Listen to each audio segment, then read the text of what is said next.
especially if you start. Ready? Here we go.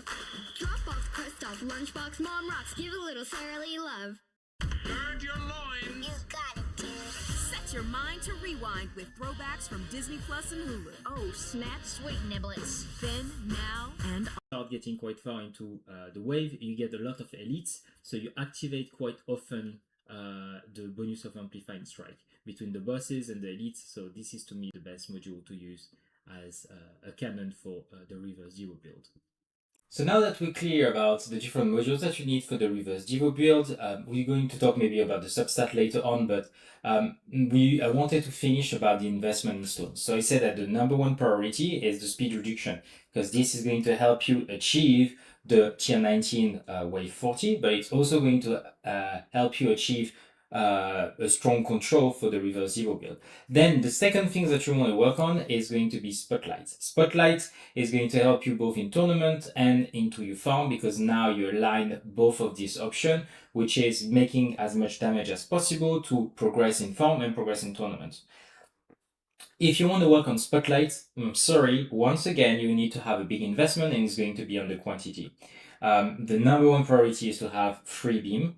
Then after you have a choice, if you are very motivated, you can farm the 4th beam, and then you get a great Spotlight. After, you just need to balance between bonus and angle. Try to have even amount of stone spend, so the next click is about the same between the two. What you are aiming for is for an angle with 4 beam at the end that is 55 degrees before the substat that you have on the core module that is going to add you at ancestral quality an extra 15 degrees. And that is covering about 280 degrees out of 360. So it allows you to have a large coverage that prevents any enemy that are fast enough to just eat your tower without being tagged by the Spotlight. And then increasing the bonus is going to multiply all the effects. So if you go this route, I do not recommend you unlock the next ultimate weapon, because it's a huge investment for a short amount of control that I don't think is needed. I think you just go Spotlight. And what is good is that Spotlight, whatever you decide to go later on, if you want to keep investing into the Chain Lightning, or if you want to switch to Inner Landmine Plus, which is quite strong at the moment and is probably one of the best options later on, you need Spotlight. Spotlight is going to be good anyway, because the bonus it provides is just too strong. So having Spotlight is still allowing you to get this level of flexibility. And also, what I just said before, the chrono field, working on speed reduction, is also going to allow you to choose whether you want to invest into Chain Lightning furthermore, or if you want to switch to Inner Landmine Plus, because those two ones are just generic ultimate weapon that are synergizing with both options. Regarding what you said here, this is something that I will recommend you not to do. In this scenario, you lower in coins. So if you start multiplying the investment into card masteries, you're just going to spend a lot of stones in something that you're not going to get a great return on investment, because for your economy, you're not going to be able to support that many card masteries, and you're not going to be able to push them to the maximum level. And also, we are going to use your lab for other things, so I do not recommend you start unlocking all those things. More wave for Death Wave. In this scenario, we don't need this. Intrasprint Mastery. In this scenario, we don't need this because it's actually a farm card. Super Tower Mastery. Eventually, at some point, we will, but I think it's premature for the reason that I explained just before. We cannot support this. And especially that the Super Tower Mastery, if you have a gap into your Super Tower because you can't get to the maximum level, then you're going to die within this gap. So Super Tower Mastery, you need to have a solid economy to start working on this. And start working on Spotlight. I just talked about it. Yes, we will need to start working on Spotlight, but I don't think there is any use of the next ultimate weapon right now, because having a little bit more stuns within the range of very close of your tower through Inner Landmine is not going to help you massively. For 1,750 stones, I will 100% more think that it's better to have, for 900 stones, the extra 5% in reduction of the speed through the chrono field, and for 150 stones to have the third beam on the Spotlight. Like, it's not even close in terms of utility that you are going to get from those two upgrade versus getting the inner landmine on the short term. Later on, maybe you will build inner landmine plus, but you need to have something else before you get inner landmine. I think it's just a waste of your resources. Before I talk to the next of the rest of the strategy, I'm sorry for the people that are watching if I'm going from top to bottom into the file that has been provided to me.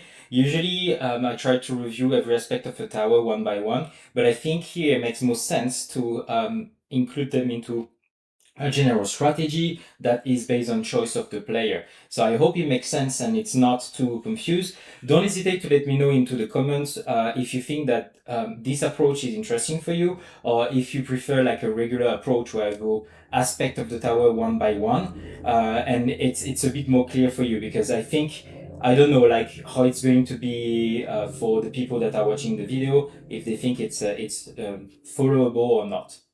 So carrying on, because I think there is a lot to say and that's very interesting. So now let's go back to the dissonance. So right now you haven't done your homework. I'm sorry to say so. I know you neglected your dissonance runs. But if you switch to this approach, now you need to actually think about the dissonance run. It's going to be quite important of the strategy, an important part of the strategy. Actually, the dissonance that you have here, you need to run because you need to run the research associated with them. So you need to go as far as you can on the attack.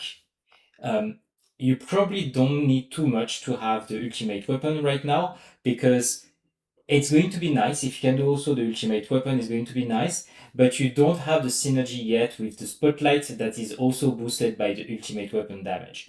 So right now, attack is probably easier for your tower than nerfing yourself with no black hole. So you can just do the attack, and also because you are going to have limited resources, sustaining just one research that is expensive, such as the dissonance echo attack, is going to be more valuable for you than trying to sustain both this one and this one. So start with the attack, go as far as you can with the attack. You can try to have a balance between normal run and attack, dissonance run, just so you can maintain a decent level of research speed boost. This is your criteria. It's not the coins, it's the research speed boost. So right now, if we go back to your research, you are multiplying everything by 4. A decent level of research speed boost is that you don't want to go lower than everything multiplied by 3. You're gonna lose some cells. The fact that you are doing those dissonance runs, you're gonna lose some cells. So when you start doing the dissonance runs, maybe preemptively you move from multiply by 4 to multiply by 3, because the worst scenario that you are going to face is potentially you run out of cells, you don't realize it, and all your labs go back to time 1. This is the worst scenario. You absolutely don't want this. Going back from 4 to 3, this is acceptable, but you don't want to go down to just 1. So this is something that you need to be careful when you have a lot of dissonance to run. So going back to the dissonance, you do all the attack, and when the attack is finished, you can start working on the ultimate weapon with a lower pace. I think the attack is important, ultimate weapon, you can maybe do like the first 5 tier, and then after you do a little bit of pause. Anyway, I think with your tower, you are going to be very quickly eliminated with the ultimate weapon one. So you can just do the attack. I think it's already quite good. Now let's talk about the research that you are going to do. In this scenario, everything that is related to economy is useless. And I keep saying that fast enemy speed and range enemy range is not useful for your tower. So those two you're going to remove. The coins per kill you're going to remove. Demon 1 Mastery, you can keep that one because this is related to damage. So we need to have more damage. This is good. Recharge of Demon Mode, this is not related to damage. It's related to economy, because it's just quality of life on economy. Before you get to the point that you are capable of farming in glass cannon build, you don't need to have this. So you don't even need to you don't need to have research the demon mode. And also it's not going to help you in tournament, because if you activate the demon mode, very, very likely you're not going to survive 300 wave if it's activated, because it's a panic button. So you're not doing even 300 wave in the legend tournament. So this is really, to me, related to quality of life, or it's related to farm. So this is also something that we remove. We are going to free actually 4 different slots potentially 5, because I'm not sure if you have run the next level of Demon Mode Mastery. So what are we going to focus on? Bearing in mind that we don't have a lot of resources, we keep the same economy, which is about 800 trillion per day. And obviously the first one is going to be the dissonance echo attack. I make you run all the dissonance attacks, so the purpose is to push this one as far as you can. I think you're capable of pushing the economical one to level 4, so I expect at least to go to level 4 on the dissonance echo attack. I was just looking at the numbers, and level 2, the level 3 is 4 queues. 4 queues is about 5 days worth of farming, starts to be a little bit complicated. So level 2 for the dissonance here, the dissonance echo attack, so probably 2 level, and then after, if you can, it's going to be good. Then the next one that we are going to try to do is simply critical factor and damage. So that's 2 that are very cheap and that provide you a great value for your bucks. So those 2 here. Then if you properly store your coins, the damage mastery, this is 4.5. So that's about 6 days of farming. This level 5 is going to be doable for you. So this one is also a nice one. The level 5 and 6 of the Demon Mode Mastery, which is going to cost you about the same amount, is also going to be doable. So those ones, you're just going to be able to have one at the time.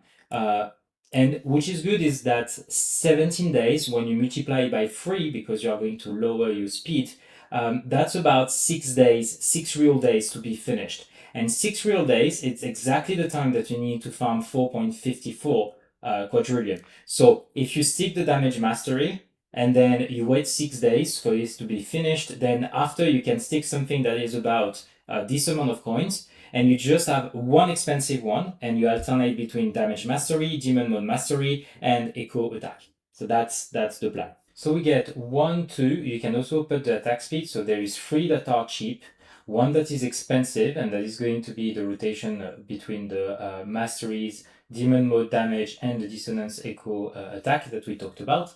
And then the 5th one, what you can do to ease a little bit the pressure is either to go on the lab discount, if you want to ease the pressure and get a little bit of coins later on, or you want to keep the lab speed, because anyway, this is going to be good if you are playing the game on the long run. So I let you choose. There is those 2 that are pretty decent. Another option that you can do is you can start the super tower bonus. That is going to be useful, but later when we are going to get to the card masteries. So 1, 2, 3 option that you can get on the 5th slot. But the others, I think you can just go here, and especially level 61 is not that high. So you are going to get very quickly a lot of value from those research here. So that is going to be good. And plus the things that we have here, you're very quickly going to double your damage just by doing this. So how are you going to build now your MVN when you are switching to a glass cannon for the farm?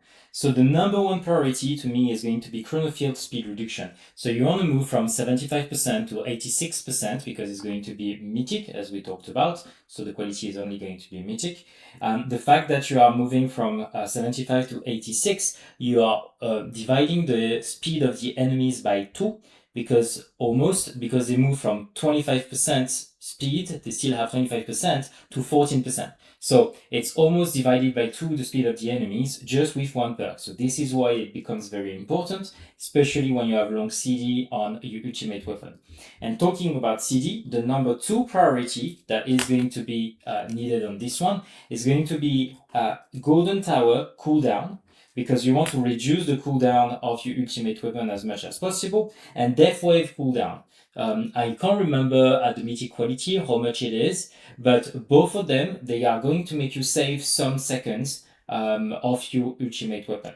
When you have those 3, and only when you have those 3, you can try to get extra Death Wave. So this is going to be the number 4th stat. It's extra Death Wave that you are going to get. Now, 1, 2, 3, 4 stats. You're probably going to have a 5th stat, and this 5th stat should be the black hole duration, because the black hole duration is going to directly impact the amount of time that the black hole stay active, and it's going to mechanically reduce the downtime when you don't have black hole. Because really what you want is to have as much black hole as possible, so you need to keep the enemies away of your tower, not very long, because at some point it's going to be very difficult. So having the fifth stat as the black hole duration is going to help you with this. Then in the economical module, you want to have package chance, you want to have enemy attack, enemy health level skip, and you want to have coins bonus. This is for the Galaxy Compressor. I mean, there is other stuff that could be interesting, but the three that I mentioned are very important. And then the rest, you already have it, because we have the ACP that is going to be the defensive module. And then for the offensive module, I was saying that you can use the Amplifying Strike, because the problem that you were explaining at the beginning here, that AS does not work very well in tournament, it's because you have a low number of elites. But as you are farming, if you are capable of farming maybe like 5,000 wave, which is the target, then you have a lot of elites, so you get the bonus from the Amplifying Strike.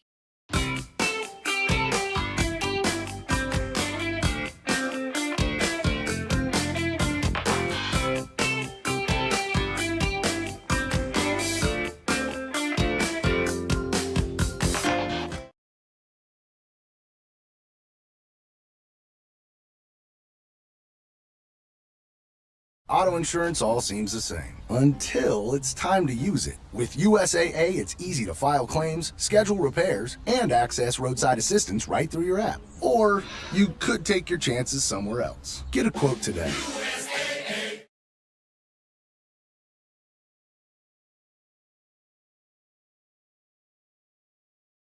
Regarding the current substat that you have,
Hive Fleet Behemoth's first confirmed strike was against Tyran Primus, where a Mechanicus research station was obliterated. Inquisitor Fidus Kryptman investigated the devastation and traced Behemoth's path of lifeless worlds. The invasion climaxed with the First Tyrannic War. Behemoth swept into Ultramar, destroying the jewel world Prandium and striking at Macragge itself. The Ultramarines under Marneus Calgar repelled the fleet only after catastrophic losses, including their entire first company. Behemoth was shattered, but its splinter fleets remain active.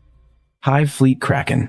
These organisms bore red carapaces with bone-colored skin, and they swarmed in great numbers, marking the second Tyranid invasion of the galaxy. Unlike its predecessor's direct advance, Kraken split into many smaller tendrils that attacked multiple worlds at once. This strategy spread the shadow in the warp across entire sectors, cutting off Imperial communications. The invasion kicked off with uprisings fueled by gene stealer cults, with the most notable being the rebellion on HR4, spearheaded by the Brotherhood. Once their presence was revealed, Kraken's main swarm swooped in, consuming countless worlds. HR4 became the central battleground where the Ultramarines, led by Marneus Calgar, engaged in a grueling urban warfare campaign, ultimately taking down the gene stealer patriarch at the heart of the rebellion. Kraken also targeted the Eldari craft world Eondon, coming dangerously close to crippling it, even though the defenders managed to hold their ground in the end. While the Imperium declared victory, Kraken was never completely eradicated. Hive Fleet Leviathan.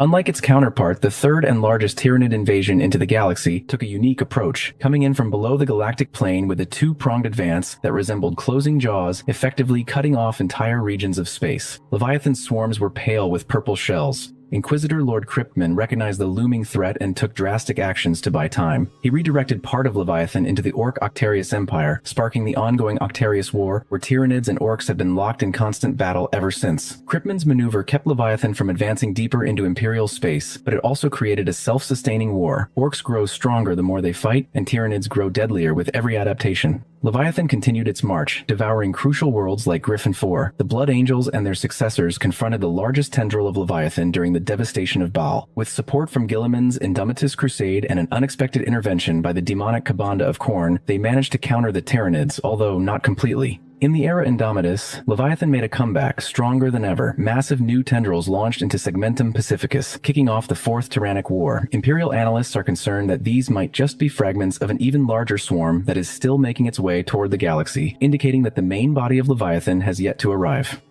Hive Fleet Hydra. These purplish-black Xenos are smaller yet unique tendrils of the Tyranid invasion, often trailing behind larger fleets like Leviathan. With its habit of cannibalism, Hydra actively hunts down defeated or weakened fragments of other Tyranid swarms, devouring them and absorbing their genetic memories into its own biomass. This ability makes its bioforms incredibly adaptable and capable of multiplying at an astonishing rate. While it may be smaller than Leviathan, it unleashes massive swarms that can easily overwhelm its prey with sheer numbers. Its tactics even exploit death itself. When Tyranid organisms fall, their psychic death screams trigger nearby spore clusters to release reinforcements, transforming small skirmishes into overwhelming waves of fresh attackers. Imperial records connect Hydra to several sudden reappearances, often targeting areas that other Tyranids have just ravaged. It has devoured Imperial worlds and even faced off against the White Scars in doomed campaigns. Scholars caution that Hydra might signify a new stage in Tyranid evolution, an autophagic cycle aimed at refining and recycling its own species, making it increasingly dangerous over time. Hive Fleet Ouroboros. This hive fleet stands out for its ancient reputation and its unsettling biology. Some Imperial scholars believe it may have been the very first Tyranid fleet to enter the galaxy, with recorded sightings of winged blue Xenos as early as the 36th millennium. Its bioforms emit a lambent glow from their weapons, shrouding battlefields in eerie witch light, and they rely heavily on aerial assaults by gargoyles and harpies to overwhelm defenders. Reports from past and present show Ouroboros descending with terrifying speed, crippling communications and leadership before devouring entire worlds. Legends speak of the Legion of Ouroboros, winged horrors that ravaged the Helican sector millennia ago, said to have been destroyed in a 12-day battle near the Eye of Terror. Its organisms display cruder, more primitive morphologies, which often resist countermeasures. The true nature of Ouroboros remains debated, and some claim it is a primordial fleet, while others argue it is a divergent strain. It really was the perfect day. But the little things made it even better. The card that's preferred for a reason. Chase Sapphire Preferred. We encourage men to leave their mark on the world, not on their shirts. Hive Fleet Jormungandr. Their swarms bore dark brown and yellow carapaces, well suited for subterranean camouflage, and they are notorious for their stealthy tactics and ambush strategies. It made its presence known between the Second and Third Tyrannic Wars, often kicking off its invasions with intense bombardments of debris and mycetic spores. This creates a smokescreen for burrowing creatures like trigons and mawlocks, which dig intricate tunnel networks beneath enemy lines. Meanwhile, gene stealer cults sow chaos from within, and by the time defenders catch on, Jormungandr's forces spring up from below in a well-coordinated frenzy, overwhelming critical strongholds. This hive fleet has encircled and devoured entire sectors, including the Thalassa sector and the hive world of Seafrax. Its most notorious setback occurred during the Battle of the Black Nebula, where a united front of Imperial and Xenos forces succeeded in obliterating a significant tendril. Hive Fleet Gorgon. It started as a splinter of Behemoth but quickly grew into a powerful fleet by devouring poorly defended Imperial worlds. Its greenish bioforms mutate rapidly to counter enemy strategies. When faced with the Tau's pulse weapons and agility, Gorgon developed smaller, faster organisms that could be modified on the fly. The fleet's first significant clash took place on the forest world of Shadrag, where waves of Hormagaunts were modified between attacks, first becoming quicker, then more lethal, ultimately overwhelming crude auxiliaries before falling to Tau ranged fire. In subsequent campaigns, Gorgon continued to adapt, forcing defenders to rotate through new and even outdated technology to keep up with the evolving threat. 3 years after the Tau invasion, Gorgon posed a serious threat to the Sept world of Kelshan, prompting an alliance between the Tau and the Imperial Guard's Cadian 18th Army. This temporary alliance proved effective at the Battle of Worldspine Ridge, where they managed to destroy the fleet's last dominatrix and hive tyrant. However, 3 hive ships managed to escape into the void, carrying with them Gorgon's genetic memory and leaving the door open for its potential return. Hive Fleet Tiamat. This is one of the most enigmatic Tyranid fleets encountered by the Imperium. Unlike other swarms driven purely by hunger, Tiamat appears fixated on building massive bioengineered structures. Tiamat's bioforms were shaded turquoise and pale green, clustered around its colossal star fortress, its namesake planet Tiamat. Imperial records indicate that Tiamat has not spread widely, but instead consolidates its strength in and around the Tiamat system. Every attempt by Imperial forces to investigate or attack the Hive Fleet's holdings has ended in disaster, with fleets swallowed by endless waves of Xenos and ground forces overwhelmed by entrenched Tyranid defenses surrounding the biofortress. Some Magos biologists argue the fleet is preparing a forward base for the wider hive mind, while others fear the Starfort may be a gestation site for entirely new bioconstructs. Whatever its purpose, Tiamat represents a chilling reminder that the Tyranids may have designs far more complex than simple consumption. Hive Fleet Naga.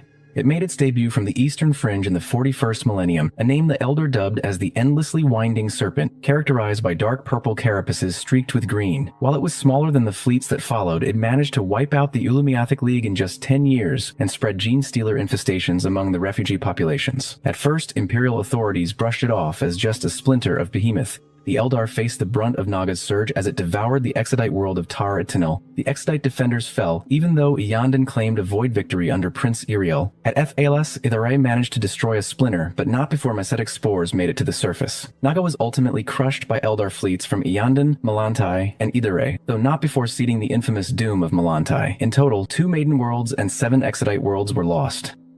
Hive Fleet Kronos. Unlike any other Tyranid swarm, Kronos has a peculiar obsession with targeting chaos infestations. It emerged during the late 41st millennium, with its blood-red tendrils reaching out to worlds tainted by the ruinous powers and engaging in massive battles against demonic invasions and chaos strongholds. Wherever the warp bleeds into real space, Kronos manifests to devour both mortals and demons alike, acting almost as a predatory counterforce to chaos itself. This pattern of attacks has led Imperial savants to conclude that the hive mind views demons not as prey, but as rival predators, competing for the same food source. Kronos strikes with unusual precision, concentrating firepower to disrupt warp rifts and annihilate sorceress cults. Its bioforms are adapted for ranged combat to suppress demonic manifestations before closing in. Hive Fleet Dagon. This hive fleet burst onto the scene within the borders of the Imperium called the Jericho Reach during the late 41st millennium, quickly making a name for itself as a major threat to the Achilles Crusade. Dagon had a particular focus on habitable planets, launching massive mycetic spore bombardments while mostly ignoring smaller void stations. The bioforms of Dagon are quite distinct, showcasing dark gray or bluish carapaces with burgundy flesh. Many of these creatures came equipped with venom sacs that unleashed unstable toxins, which led to higher mortality rates among Imperial forces and made standard anti-serums ineffective. This fleet also spawned some unique and infamous variants like the Dagon Overlord, a venomous hive tyrant that sent swarms into a frenzy, while the Mist Reaper is a lictor strain known for its stealth and assassination prowess, and a Trigon variant called What Lies Beneath that burrowed into heavily fortified hive cities. Hive Fleet Charybdis and Scylla.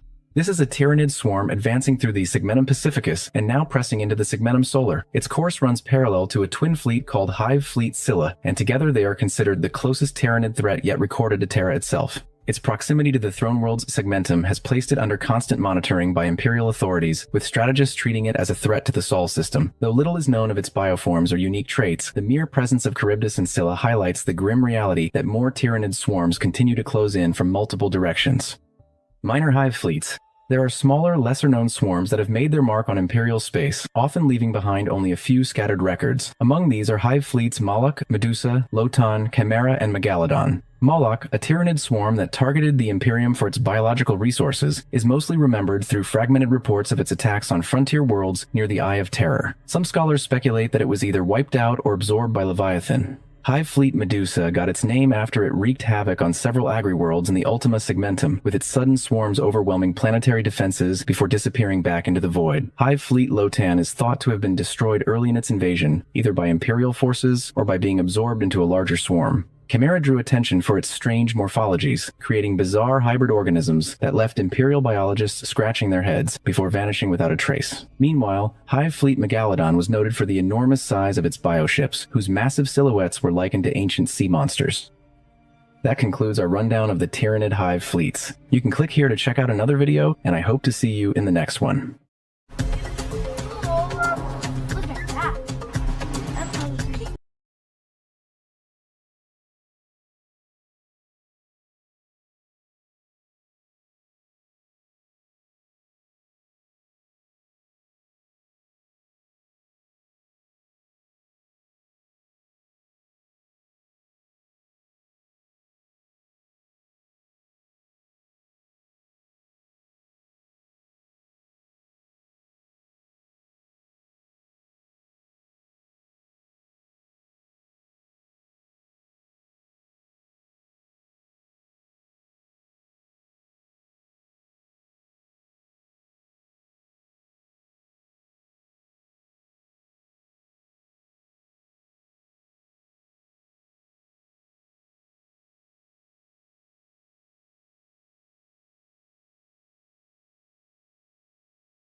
Get the gear that works as hard as you do.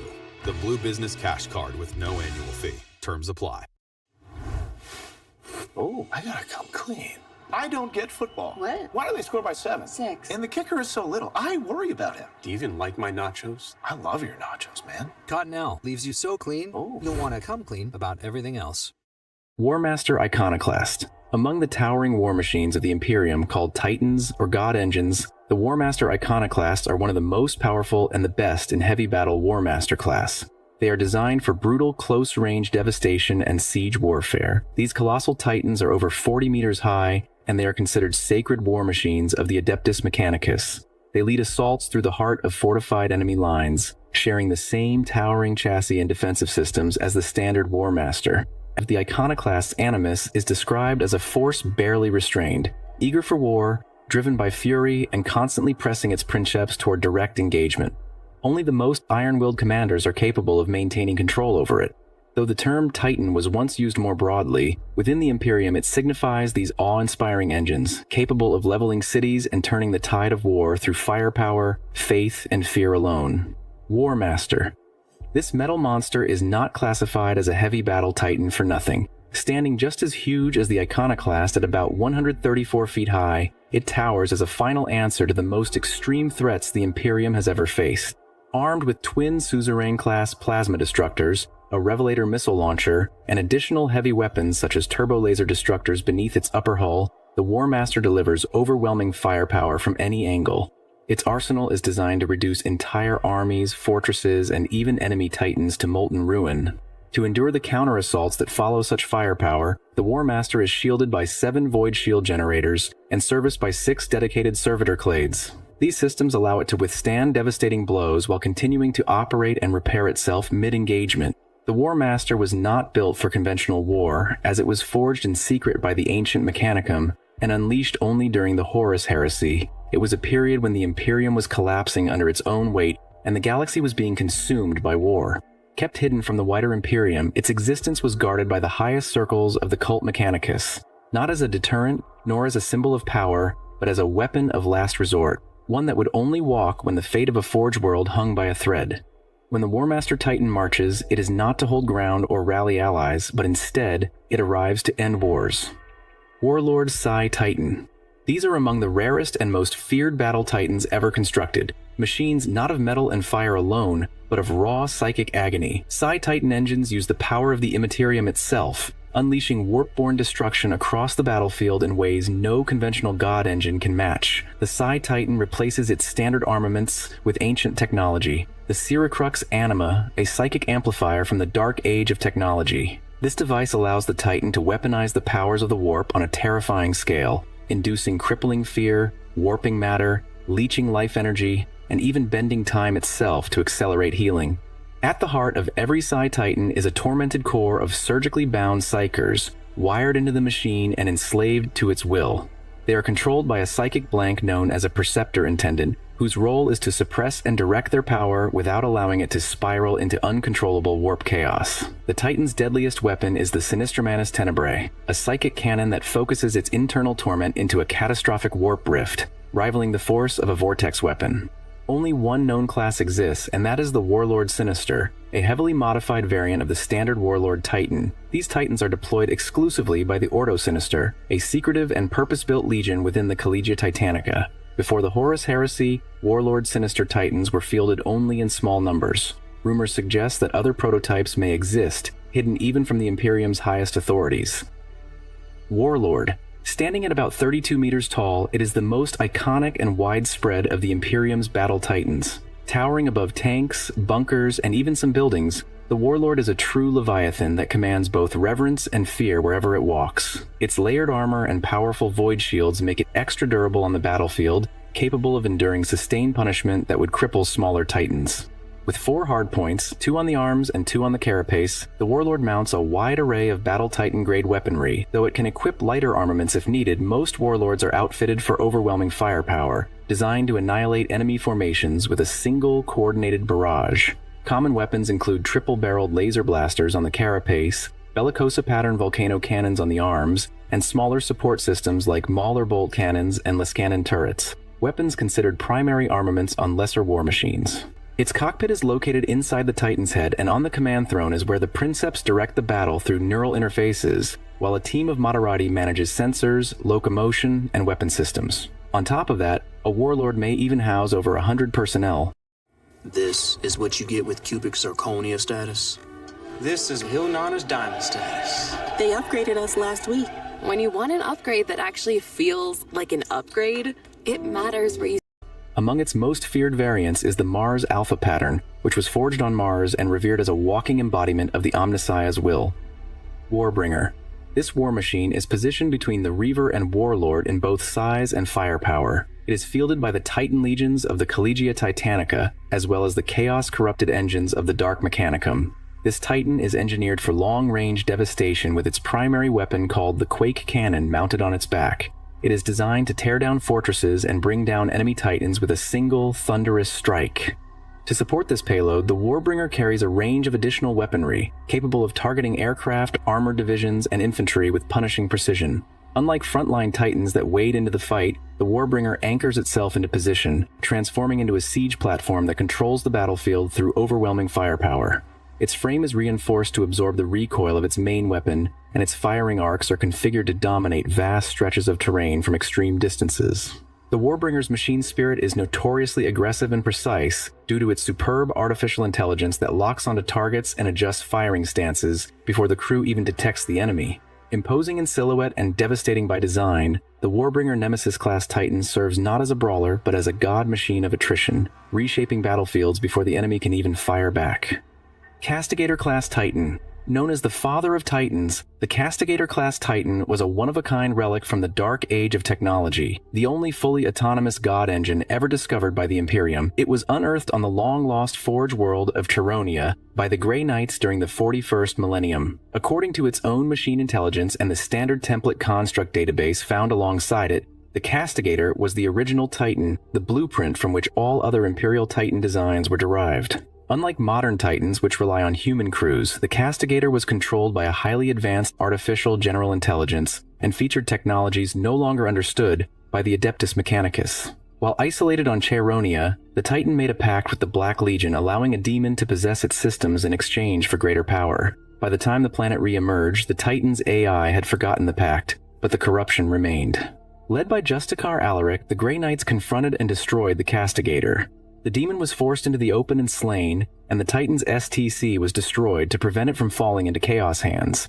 Some fragments were salvaged by the Mechanicus for archival purposes. Larger than an Imperator, the Castigator featured rapid self-repair systems, synthetic musculature, and an upper-mounted head. Its weaponry included a melee arm and a warp-tainted cannon capable of firing demons.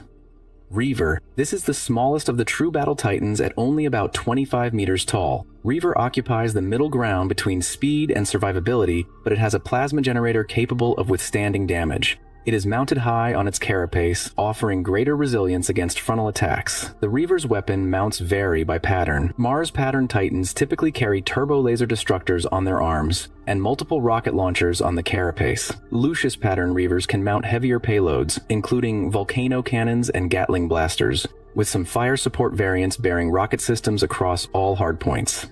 Unlike Scout Titans, Reavers are authorized to wield close combat weapons, making them dangerous in Titan-scale melee engagements. Still, most now serve in ranged support roles as their numbers decline and their production becomes increasingly rare across the Forge worlds. In earlier eras, Reavers were assigned variant names based on role: Goth for fire support, Vandal for morale boosting, and Hun for battlefield flexibility. Old in design but never obsolete, the Reaver-class Titan remains a backbone of Imperial Titan warfare. Dire Wolf. This is classified as a heavy scout titan and was deployed by both Loyalist and Traitor legions during the Great Crusade and Horus Heresy. The Dire Wolf-class titan was designed for durability over speed. Its frame was built to endure punishment, with thick armor plating and stout legs that stabilized its bulky profile. Unlike other scout engines, the Dire Wolf mounted its primary weapon on the back of its torso, allowing it to carry devastating firepower without compromising stability. This unusual placement, along with its hunched silhouette and braced stance, made it immediately recognizable on the battlefield. To supplement its main gun, the Dire Wolf carried defensive systems meant to deter enemy knights and lighter targets, while the Titan lined up its primary shot. Its standard armament was a powerful weapon called the Neutron Laser. Mounting such a destructive gun required further upgrades to the direwolf's carapace and power systems, but gave it the ability to deliver a killing blow well beyond its weight class. Warhound. This is the most common scout titan in the arsenal of the Collegia Titanica. The Warhound class titan was built for mobility and rapid deployment. It fills the role of vanguard and flanker in the Titan legions.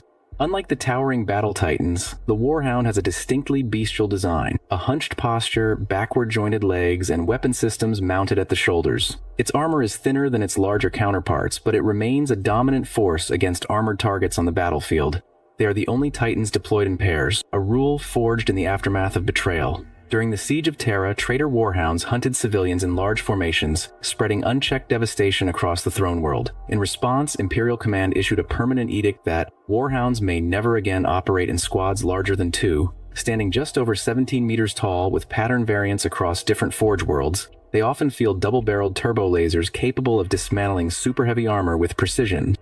Rapier, the smallest known war engine to bear the title of Imperial Titan. Lighter than even a warhound, Rapier was built for speed, agility, and reconnaissance, not raw power. Classified as a scout titan, it was deployed ahead of larger god machines, skimming battlefields with swift strikes and rapid withdrawals. Its lighter armament was a trade-off for maneuverability, allowing it to operate where heavier titans would falter. These titans saw their peak during the Great Crusade and early Horus Heresy, when the Mechanicum fielded them in greater numbers across the stars. But as the heresy dragged on, sightings of the Rapier grew rare.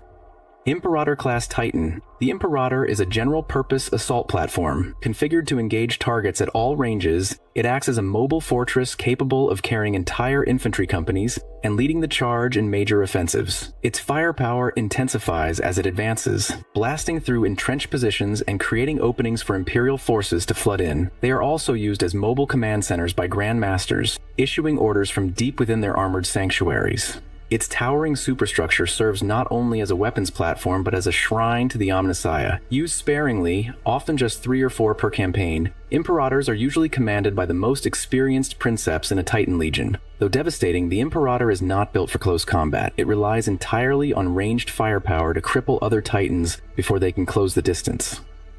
Warmonger-class Titan. A dedicated long-range fire support unit, the Warmonger is configured to dominate from afar. It is used less flexibly than the Imperator and usually held back from the front. Unlike the Imperator, the Warmonger is rarely pushed to the front. It remains behind the lines, anchoring Imperial forces while delivering salvos that crush enemies before they can respond. Equipped with a Doomstrike missile battery, Vengeance cannons, and quad flak turrets, it creates openings on the battlefield from the rear with overwhelming firepower. Its fire control is enhanced by the use of Lysander targeting craft, which mark targets across the battlefield. Some accounts describe the Warmonger as being operated by a single crew member, emphasizing its automated targeting systems and specialized role. While the Imperator pushes the line forward, the Warmonger anchors it from the rear, flattening enemy positions and vaporizing high-priority threats from a distance. Thanks for watching until the end. Click here to check out another video and see you in the next one. Runners will do anything to cut through the wind.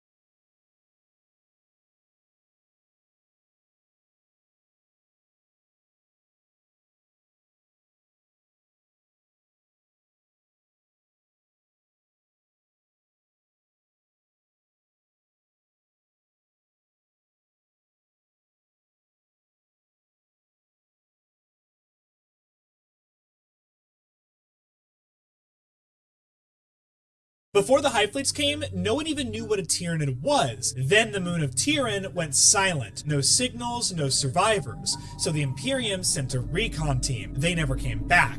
And when backup finally arrived on the moon, it was picked clean. No buildings, no bones, just bare rock. This was the first time the galaxy experienced the Tyranids, and the last time anyone underestimated them. Before the Hive Fleets came, no one even knew what a Tyranid was. Then the moon of Tyran went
Yesterday.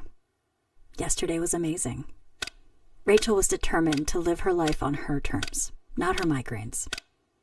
Because after years of coping, Rachel took the next step to find an option that could work for her. Yesterday, breakthroughs were made and lives were changed. But that was yesterday. Let's outdo yesterday. Talk to a doctor about migraine treatment options at PfizerForAll.com. Castroferum pattern. When a space marine is wounded beyond recovery, his broken body is sealed inside a cold, cybernetic sarcophagus filled with amniotic fluid to serve as the undying core of a 12-ton combat walker. These armored dreadnoughts stand roughly 12 feet high, used by the Imperium as mobile siege engines to anchor the front lines. The Castroferum is the most common pattern in the 41st millennium because of its thermic reactor. While rarer relics rely on unstable power sources that the tech priests can no longer build, the Castroferum uses standard thermal technology that can actually be maintained. This makes it the only design that's sustainable with modular parts, allowing tech marines to swap weapon arms from meltas to heavy bolters in the middle of a war zone using basic tools. Its box shape gives it a low center of gravity and a compact frame, making it one of the few patterns that can fit into the cramped corridors of a spaceship or the tight tunnels of a hive city. This reliability has made it the Imperium's armored backbone since the Great Crusade, but the cost of this service is total mental decay. Between battles, the pilot is kept in a stasis vault for centuries. Spending too much time plugged into the machine leads to deep confusion and eventually madness. The pilot must focus every second on controlling the walker, because if his concentration slips, his mind is jolted back to the agonizing reality of his own crippled, broken body. Venerable Dreadnought. While it shares the same frame as the standard Castroferum, the Venerable Dreadnought's every internal component has been upgraded with the finest tech the chapter has. Its armor is thicker that even a direct hit that would shut down a normal walker barely slows a Venerable down. What sets this pattern apart is its enhanced logic engines. These advanced sensors and targeting computers link with the pilot's ancient mind to predict enemy movements with terrifying accuracy. In the chaos of a firefight, a Venerable Ancient can track dozens of targets at once, picking off the most dangerous threats before the rest of the squad even sees them. Because of this superior tech, they are almost impossible to destroy, surviving damage that would leave any other vehicle a smoking wreck. On the battlefield, they are tactical anchors because these are warriors who have fought for thousands of years, and their presence alone can turn the tide of a losing war. During the First War for Armageddon, the legendary Bjorn the Fell-Handed, the oldest living loyalist in the Imperium, used his venerable chassis to stand his ground against a demon Primarch, proving that a machine guided by 1,000 years of experience is worth an entire army. Most of these ancients spend centuries in a forced sleep, awakened only when the chapter's survival is at stake. When they do wake up, the transition is jarring. They often struggle to distinguish the present from battles fought 10 centuries ago, making them as much a tragic relic as they are a weapon of war. Ironclad Dreadnought. This specialized siege variant is designed for total demolition. Its long-range weapons are stripped away to make room for massive slabs of extra reinforced frontal plating. The ironclad armor is thick enough to shrug off the heaviest anti-tank fire, allowing it to march directly into the mouth of enemy fortifications that would vaporize any other vehicle. Its defining feature is seismic dynamics. Instead of standard claws, it carries a seismic hammer, a hydraulic ram that vibrates at the exact resonant frequency of reinforced concrete and bunker walls. While other weapons try to blast through a wall, the ironclad simply touches it and shakes the entire structure apart from the inside out. Anything that survives the collapse is finished off by the melt-guns built directly into its heavy arms. Tactically, the Ironclad is a narrow specialist. Because it lacks long-range cannons, it is practically useless in an open-field firefight. Its role is to close the gap, absorb a mountain of punishment, and break the unbreakable. If an Ironclad reaches an enemy bastion, the siege is effectively over. The hammer reduces the gates to rubble in seconds, clearing the way for the infantry. This pattern was the hero of the Siege of Vrax, where ironclads were deployed to punch through the infamous Van Meerslan line. These trenches and bunkers had resisted heavy artillery for months, but the ironclads walked through the fire and demolished the complexes piece by piece. Contemptor pattern.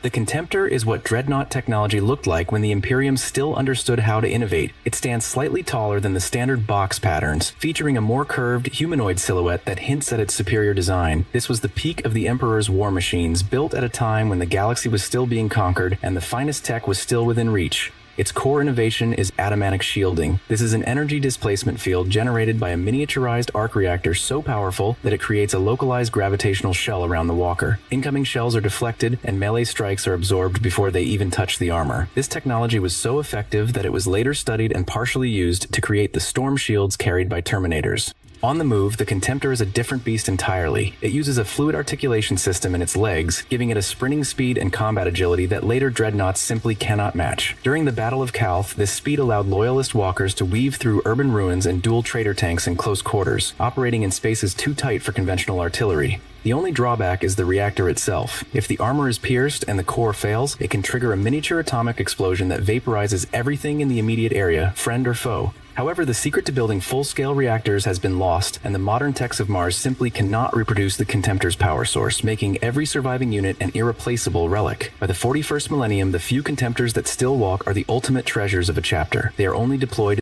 Only Hanson's gives you more for less. Get new windows with more savings. 60% off installation of our famous triple pane windows. No interest, no payments until summer 2027. And save even more with an extra $500 off.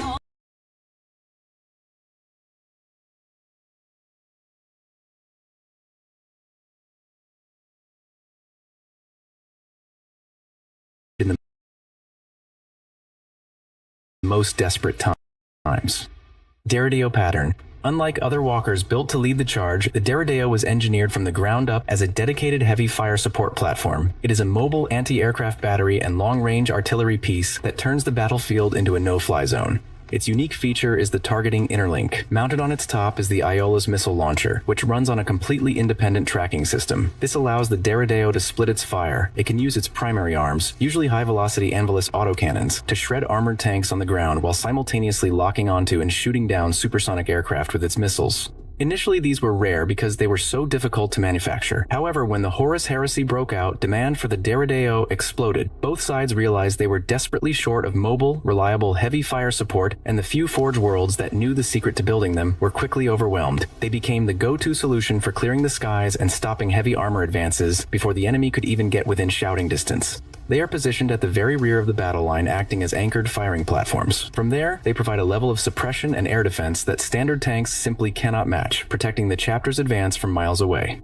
Leviathan Siege Dreadnought. Built as a dreadnought killer, the Leviathan's primary mission was to destroy other walkers and heavy armors that were too tough for anything else in the armory to handle. It succeeded completely, but the cost of that power is written into the broken minds of every pilot who has ever stepped inside one. The machine is powered by an oversized atomatic arc reactor that puts even the Contemptor's power source to shame. This massive engine drives energy shields that are nearly impenetrable and fuels weapons heavier than any other dreadnought can carry. Its signature tool is the Grav Flux Bombard, a weapon that creates localized gravity wells that crumple steel hulls inward like paper. At the Dropsite Massacre on Istvan V, the Iron Hands and Salamanders deployed Leviathans to hold the line during a desperate retreat. These machines created death zones, using their massive weapons to hold narrow corridors of ground against an entire army of traitors. The Leviathans were the only reason many survivors made it off the field, but the machines that returned did so at a terrible cost to their pilots. The systems of a Leviathan place a lethal level of strain on the human mind. The interface is so violent and demanding that a pilot will eventually pay with either their life or their sanity. Many of these ancients require chemical restraints just to keep them calm between battles. Because of this, the few Leviathans left in the 41st millennium are treated as weapons of last resort. They are woken up once, used to end a war decisively, and then forced back into stasis before the pilot's mind burns out completely.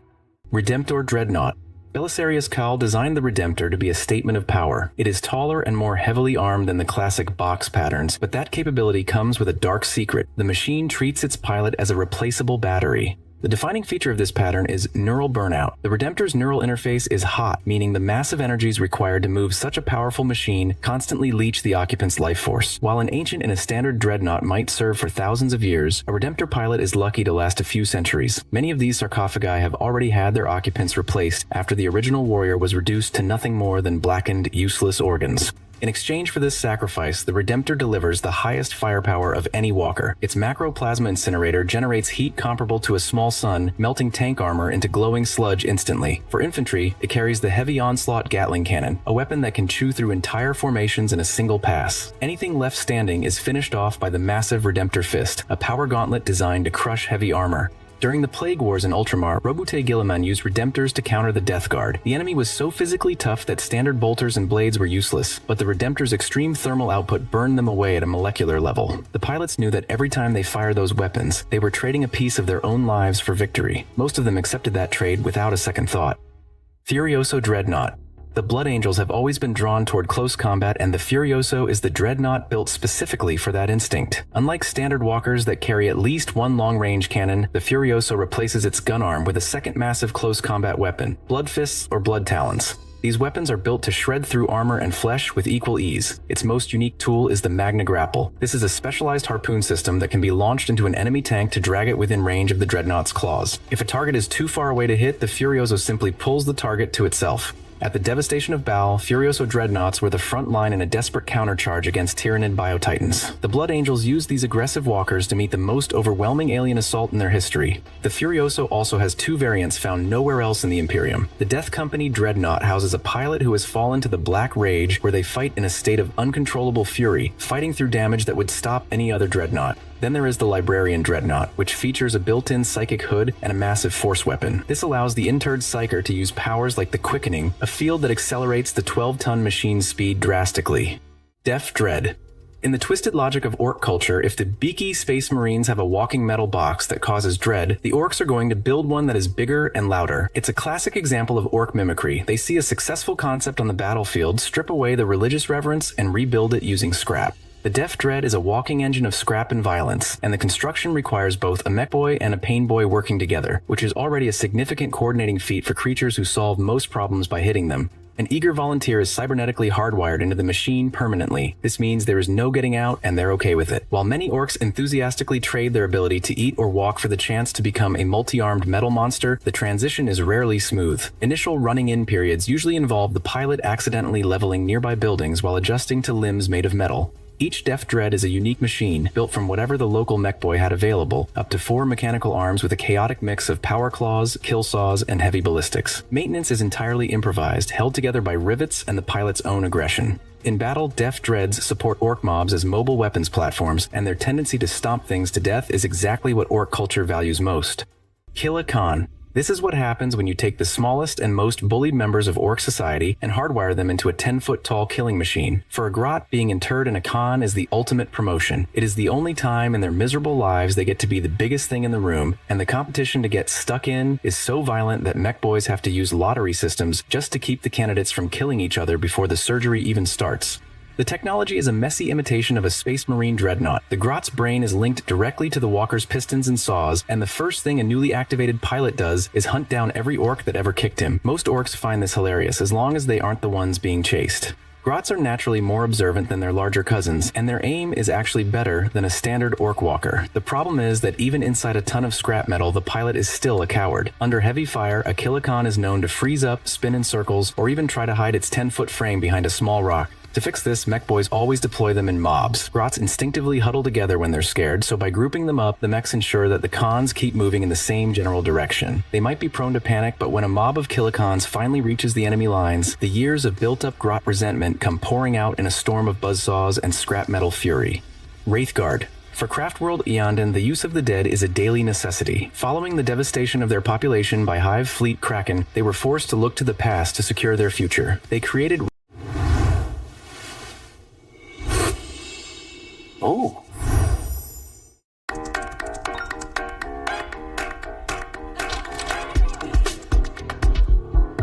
Wraithguards by extracting souls from the Infinity Circuit and interring them in Wraithbone constructs. While most Eldari only summon the dead during desperate times, Eondon relies on them as their primary standing army. Each unit carries a Wraith Cannon, a weapon that opens a rift to the warp at the point of impact, instantly pulling targets into the warp. The soul within perceives the physical world through a phenomenon called Wraith Sight, where reality is dim and foggy, filtered through psychic impressions rather than physical senses. Without a Spirit Seer nearby to project psychic beacons, Wraithguard lose focus. The Spirit Seer walks among them as a guide, anchoring the dead to the present moment. Wraithblades are the close combat equivalent, housing souls of warriors who fought in melee during life. Striking Scorpions and Howling Banshees are the best in this, whose instincts carry over into their new form. They carry twin ghost swords that strike with blinding speed, or a ghost axe paired with a force shield. Craftworld Eondon fields more of both than any other Craftworld and continues to call more back. Wraithlord. Built from Wraithbone, a psychically active material that responds directly to psychic impulses, the Wraithlord's chassis moves because the soul inside tells it to, and the Wraithbone obeys. This allows the construct to move with the fluid range of motion of a living body. Power comes from a soul extracted from the Craftworld's infinity circuit and housed in a spirit stone slotted into a receptacle in the machine's head. The psychic signature of the dead hero acts as the operating system. The construct's armament reflects who that warrior was in life. A soul that specialized in close assault will reach for the oversized ghost glaive or power fists, while a soul that mastered fire support will reroute the energy core to heavy weapons like bright lances, star cannons, scatter lasers, or shuriken cannons. Under combat conditions, Wraith Sight causes the machine to slow or stop responding entirely. If the chassis is destroyed, the Spirit Stone must be recovered immediately because a soul lost to the warp is consumed by Slaanesh. For craft worlds like Eyanden, these machines are the only thing standing between their race and extinction. Wraithseer. Housing the soul of a dead warlock within a chassis of psychically active Wraithbone. The Wraithseer is a towering manifestation of Eldari necromancy. While a standard Wraithlord contains the spirit of a hero, the Wraithseer preserves a commander who once mastered both the path of the warrior and the path of the seer. Because the pilot is already dead, it doesn't fear the dangers of the warp that threaten living psychics. It uses this freedom to channel massive amounts of energy and change reality in ways it never could while alive. The Wraithseer acts as a boss for other ghost units. It sends out psychic signals to nearby Wraithguard to make them faster and stronger, while also using its powers to protect its allies from damage. On the battlefield, it freezes enemies in place with visions of their own death. Its main weapon is the Wraith Spear, which is built to cut through both solid metal and the soul of the enemy at the same time. These machines are becoming very rare. The knowledge needed to wake a Wraithseer is being forgotten as the Eldari race dies out. Many of them sit silent on abandoned planets, leading armies of ghosts that have waited thousands of years for a war to start. Mahara-Gal Tainted Dreadnought. The first dreadnought to be completely consumed by chaos is called the Mahara-Gal, which means blessed. It was transformed into something that defies the very laws of physics. While it started as a noble contemptor chassis, it has morphed into a rift in reality itself. Its unique property is molecular instability. The walker exists in real space and the warp at once, as if a ghost that could walk through walls and fortifications. Other dreadnoughts are useless against the Mahara-Gal, as it simply steps through them as if they were made of mist. The demon inside the Mahara-Gal isn't driven to madness by its imprisonment. It retains a cold, tactical mind, making the Mahara-Gal one of the few cases where chaos actually improves the effectiveness of the warrior inside. The knowledge of how to create new Mahara-Gal units died with the Horus Heresy. The ones that still walk in the 41st millennium are ancient relics of that war. They are silent, terrifying hunters that can walk through a bunker wall and slaughter everyone inside before a single alarm can be raised. Osiren Pattern Contemptor. When the rubric of Ahriman turned most of the Thousand Sons into empty suits of armor, it created a crisis for their warwalkers. A powerful sorcerer was too valuable to lose to the madness that usually destroys dreadnought pilots, and a standard machine was designed to suppress psychic power. To solve this, Magnus the Red personally designed the Osiren pattern. The core of the machine is a crown of psychometric crystals that acts as a psychokinetic buffer. Normally, a psyker's power would short-circuit a machine's wiring or cause the reactor to explode, but the Osiren lattice absorbs and redirects that energy safely. The Auramite plating actually amplifies the pilot's spells, allowing a sorcerer to cast psychic fire. With psychokinetic defense, the pilot can catch incoming tank shells mid-flight or unleash a psychic scream that turns the brains of infantry into liquid before they even reach the walker's feet. In tight situations, the Gravis Force Blade channels the pilot's will, allowing it to slice through souls instead of just metal, shattering a victim's spirit into the warp. What makes the Osiren unique among Chaos Walkers is that the pilot does not go mad. Because of the specialized shielding, the sorcerer inside stays sane, continuing to plan and cast spells just as he did when he had a body. During the Horus Heresy, these dreadnoughts were the ultimate shield. They were used to cover the Thousand Sons retreats. Magnus originally offered the designs to the other legions before the Council of Nicaea, but most of his brothers were too suspicious of the warp to accept the gift. Hellbrute. For a Chaos Lord, a Hellbrute sarcophagus is the ultimate cage for a rival or a failure. Imperial pilots sleep in stasis between wars, but a Chaos Marine is left awake in the dark, marinating in the rot of the warp 24/7. Over thousands of years, the line between man and machine vanishes. Metal fuses with meat, and the walker grows through the pilot until they are one screaming organism. Faces push through the armor plating, and limbs sprout from the joints. This is an engine of hate that gets stronger the more the pilot suffers. Between battles, Hellbrutes are kept in chains because they're so dangerous. Their pods are disconnected and left in the black, so they don't turn on their own kind. When the fleet reaches a planet, they are plugged back in and aimed at the enemy. At the fall of Cadia, thousands of them hit the Imperial lines like a tidal wave of meat and metal. Every warband has its own version. Death Guard Hellbrutes are bloated, leaking hulks. Wordbearers turn theirs into demon-haunted shrines. The look changes, but the madness is the same. The pilot is a trapped animal lashed to a gun, praying for a death that will never come. Thanks for watching until the end. Click here to check out another video and see you in the next one.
Proteins are the workers in the biochemistry of life and are responsible for almost all cellular and body functions. They comprise enzymes and hormones. Norn Queens, the brain and womb of a Tyranid hive fleet. She stays deep inside massive hive ships where she produces every type of Tyranid creature by breaking down and repurposing the genetic material from devoured worlds. Every bioform in the swarm is bred through her, tailored for a specific role in the invasion. She doesn't fight directly. Her job is to think, breed, and adapt. If the swarm needs a new creature to counter an enemy, the Norn Queen designs it. That's why Tyranids evolve so fast. She constantly tailors the swarm to overcome whatever they face. Queens also act as the major local conduit for Synapse, the psychic control system the Tyranids use to stay coordinated. The hive mind is the true source of command, but it channels its will through the queens, then down to Synapse creatures like hive tyrants and zoanthropes. These creatures relay orders to the rest of the swarm, keeping millions of organisms moving with one mind. Without Synapse, most Tyranids lose direction and fall back on basic instinct. And while the death of a Norn Queen causes some disruption, it doesn't stop the swarm. The hive mind quickly produces a new queen, and order is restored. Now that we've covered the queen, we've established the foundation of how Tyranids work, how they think, adapt, and stay coordinated across entire worlds. In the next entries, we'll break down every creature she creates, from the tiniest spores to the monsters that rival Imperial Titans. Spores. Tyranid spores are living weapons used to disrupt enemy forces and control the battlefield. The most common are spore mines, small floating organisms filled with acid, toxins, or explosive chemicals. They're launched by creatures like biovores or dropped from the sky by harpies and drift until they sense nearby enemies, then detonate. They have no real intelligence, just a basic instinct to move toward non-Tyranid life and explode. There are also two larger types. Mucilid spores are adapted for anti-air roles. They're bigger, faster, and explode with greater force, often used to bring down enemy aircraft. Meiotic spores are even larger and contain clusters of spore mines inside them. When they detonate, they release those smaller mines to continue the attack. Spores are a key part of Tyranid biological warfare. They clear out defenses, disrupt formations, and make the battlefield more dangerous before the main swarm arrives. Rippers. Maggot-like Tyranid creatures bred to consume organic matter. After a battle, they spread across the area and break down anything with biological value: bodies, plant life, even nutrient-rich soil. The digested material is passed on to larger organisms or absorbed into the hive fleet. They have extremely limited intelligence and rely entirely on synapse control to function. Without it, they become disorganized and may even turn on each other. Part of what makes the Tyranids so dangerous is how efficiently they recycle everything they conquer. Once a planet falls, the swarm doesn't just leave it behind, they strip it down completely. All biological material is broken apart and fed back into the fleet, where it's used to grow new creatures, evolve new strains, and fuel the next invasion. Rippers are one of the simplest tools in that process, but they're essential to keeping the swarm going. Most Rippers operate on land, but there are also aquatic variants for underwater environments and airborne versions for aerial swarms. Gaunts. Small, fast Tyranid organisms deployed in massive numbers to overwhelm the enemy. They're lightly armored and rely on speed, aggression, and swarm tactics to do damage. While they have limited intelligence, they're highly specialized and fill different roles depending on their strain. Termagants are ranged support units, typically armed with flesh borers or other bioweapons that fire in bursts. They're used to harass and pin down enemy units from a distance. Hormagaunts are melee-focused and built for speed. With powerful legs and scything talons, they rush into close combat and tear through infantry in chaotic swarms. Barbagaunts are a newer strain bred for fire support. They're fused with symbiotic artillery creatures that launch spine projectiles, disrupting formations and softening up defenses. Neurogaunts are bred to support the hive mind's synaptic network. They carry parasitic nodes that extend synapse coverage on the battlefield and often guard important synapse creatures.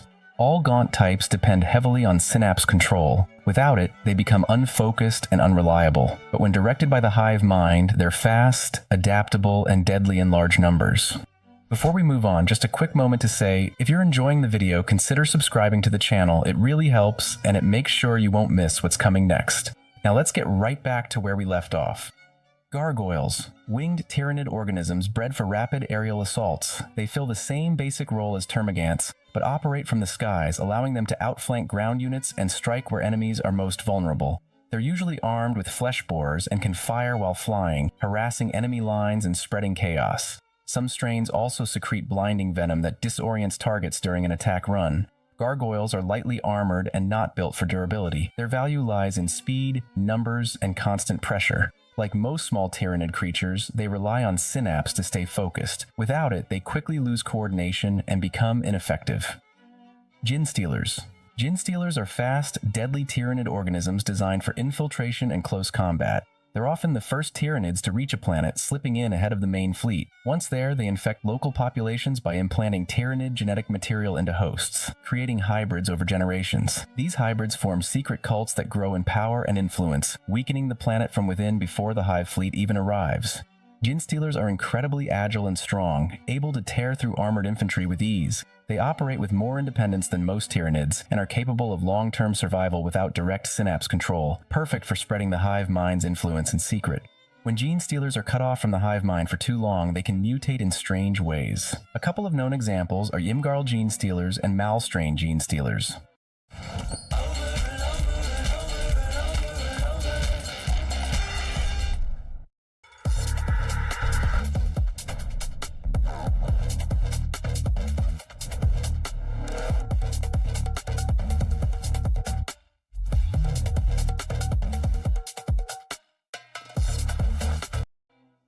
Broodlord. The Broodlord is a powerful tyrannid bioform that leads Genestealer forces during planetary infiltration. Larger and more formidable than standard Genestealers, Broodlords possess exceptional strength, agility, and intelligence, making them adept at coordinating complex ambushes and assaults.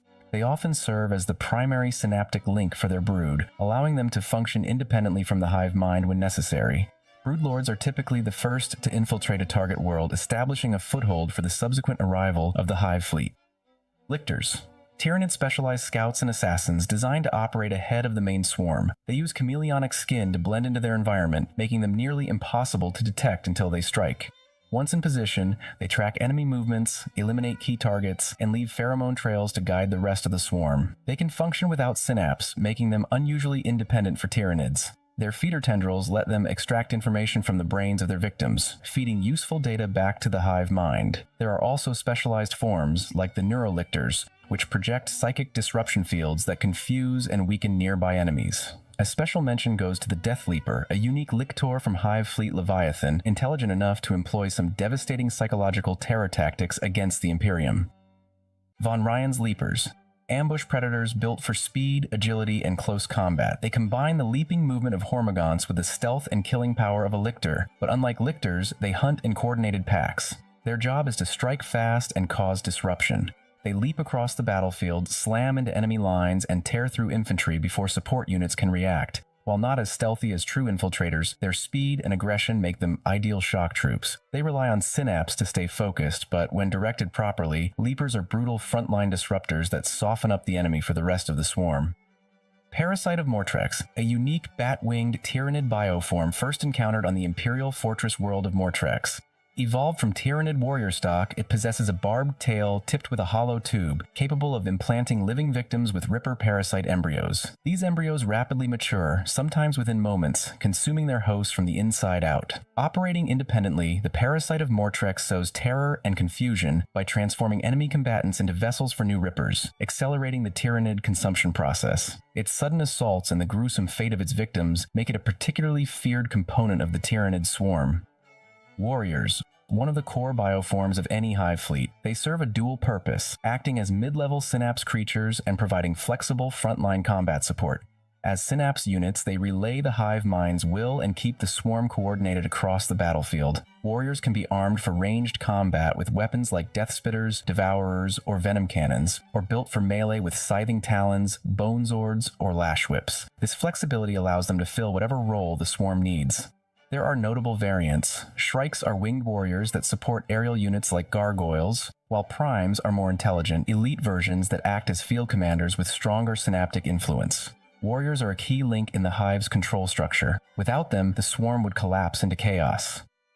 Raveners. swift and serpentine Tyranid bioforms engineered for rapid assaults and surprise attacks. With elongated snake-like bodies and powerful talons, they can tunnel through the ground to ambush enemies from below or quickly traverse the battlefield to strike vulnerable targets. Unlike some other mid-sized Tyranid creatures, Raveners lack synaptic control, necessitating guidance from Synapse creatures to maintain coordination during engagements. Their primary role is to disrupt enemy lines and create openings for the larger swarm to exploit.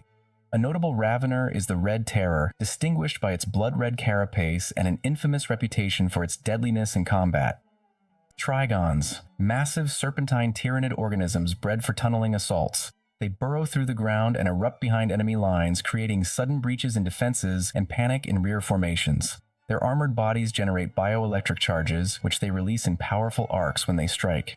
The tunnels they leave behind can be used by other Tyranids to pour into enemy positions, making them not just shock troops, but a delivery system for the swarm itself. A notable variant is the Trigon Prime, which retains the same physical power but also functions as a Synapse creature, coordinating nearby organisms while still leading the charge underground. Mawlocks, enormous worm creatures bred for ambush and disruption. They tunnel deep underground and burst from beneath enemy formations, scattering units and breaking cohesion. Unlike Trigons, they aren't built for direct combat. Their main role is to disorient and destabilize defenses. They are nearly blind, relying on pressure-sensitive organs along their bodies to detect vibrations and movement. This allows them to navigate underground and strike with deadly accuracy, even without conventional sight. With huge maws and whip-like tails, they cause chaos through force and timing, creating openings for the swarm to exploit. This is what you get with cubic zirconia status.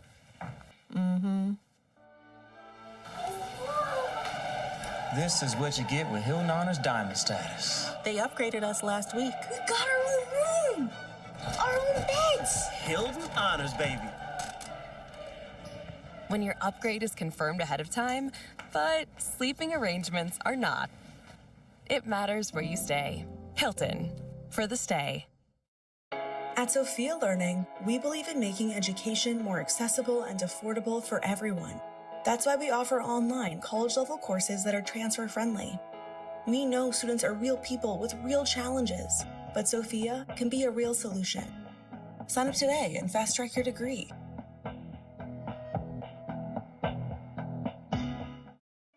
HiveGuard, specialized bioforms engineered to defend key swarm structures like capillary towers and spore chimneys during the later stages of planetary assimilation. Equipped with impaler cannons, living weapons that launch armor-piercing spines guided by symbiotic shard beasts, they can strike targets without direct line of sight using a mild telepathic link to see through nearby Tyranid organisms. This allows them to accurately target enemies behind cover. HiveGuard are territorial and possess limited intelligence, content to remain stationary and protect vital swarm assets rather than pursue fleeing foes. Their formidable defenses and firepower make them reliable sentinels within the Tyranid swarm. Tyrant Guard, heavily armored Tyranid creatures bred to defend hive tyrants and other high-ranking Synapse organisms. Their thick chitin plating allows them to absorb heavy fire, acting as living shields on the battlefield. They have no eyes and don't act independently. They follow the will of the creature they're protecting, staying close and intercepting any threat. If their charge is killed, they enter a rage state, attacking anything nearby with brutal force. Their sole purpose is protection, and they're built to take hits that would kill most other Tyranids without hesitation. Hive Tyrants, the main battlefield commanders of the Tyranid swarm. They're powerful Synapse creatures that control large groups of lesser organisms, acting as the voice of the hive mind during battle. They are intelligent, adaptable, and extremely dangerous. Some use psychic powers to disrupt enemies or boost nearby Tyranids, while others rely on brute strength or heavy bioweapons to lead from the front. Hive Tyrants are highly customizable. They can be equipped with bone zords, lash whips, venom cannons, or other living weapons. Some even have wings, allowing them to fly across the battlefield and strike from unexpected angles. A unique example is the Swarm Lord, a singular reincarnated hive tyrant with the combined experience of countless battles. It's deployed when the hive mind requires advanced tactics or overwhelming force, and has been responsible for some of the most devastating Tyranid assaults in history. Neurotyrants, large floating Synapse creatures that act as psychic hubs for the Tyranid swarm. Their main role is to amplify the hive mind's control across the battlefield and strengthen the Shadow in the Warp, a psychic suppression field that disrupts enemy psychers and weakens morale. They don't engage in direct combat like hive tyrants, but they're critical for coordination and control. Their psychic presence keeps lesser organisms focused and ensures the swarm moves as one. Neurotyrants are often accompanied by neuroloids, smaller drone-like creatures that help extend their synaptic influence. Together, they serve as command units, anchoring the hive mind's will even in the middle of intense resistance. Zoanthropes, floating psychers with powerful warp-based abilities. They act as living weapons, channeling psychic blasts capable of melting tanks and breaking heavy infantry. Their oversized brains and psychic focus make them fragile physically, but difficult to kill due to protective warp fields. They operate as synapse creatures and are often used to support the swarm from behind the front lines. The more advanced neurothropes can drain the life from enemies to power their attacks and help stabilize nearby zoanthropes. Some believe they share genetic links to the infamous Doom of Melanti, a zoanthrope variant known for wiping out an entire Eldari craft world. Maleceptors, massive Tyranid psychers built to unleash raw mental force. They serve as direct conduits for the hive mind's power, focusing it into psychic blasts that can melt infantry, crack armor, and tear through enemy defenses. Their thick armor makes them surprisingly tough, especially for a psychic unit, but they don't rely on sight. Maleceptors are completely blind and instead navigate the battlefield through psychic perception and their connection to the hive mind. They often work alongside zoanthropes and neurothropes to create psychic strongpoints in the swarm. Together they amplify the effects of the shadow in the warp and help control large portions of the battlefield through sheer psychic pressure. Venomthropes, specialized Tyranid organisms that create toxic clouds to shield the swarm's advance. They float across the battlefield using gas-filled bladders, releasing spores that obscure vision and corrode enemy flesh. Their whip-like tentacles are coated in lethal poisons, capable of killing with a single touch. By emitting these spore clouds, venomthropes provide mobile cover for nearby creatures, making them harder to target and increasing their survivability. This ability is especially valuable for swarms of smaller organisms, allowing them to close the distance to enemy lines with reduced casualties. Their presence on the battlefield not only protects the swarm, but also sows fear and confusion among enemy ranks, as the toxic mists and sudden venomous strikes disrupt formations and morale. Biovores, peculiar living artillery units that fire spore mines across the battlefield. We've already covered them earlier, but as a reminder, these are organic bombs that float toward enemy units and explode when they get close, releasing acid, toxins, or shrapnel. Biovores don't fire like normal weapons. They launch the mines from their own bodies using built-up pressure. Even if a spore mine doesn't hit anything right away, it stays on the field and waits for movement, detonating when enemies get too close. They're not fast or tough, but biovores are great at controlling space and forcing the enemy to move carefully through mines. Let's go now, 15, faster now. Faster. 0.15. Gotta be faster. Fractions of a second. Hey, there we go.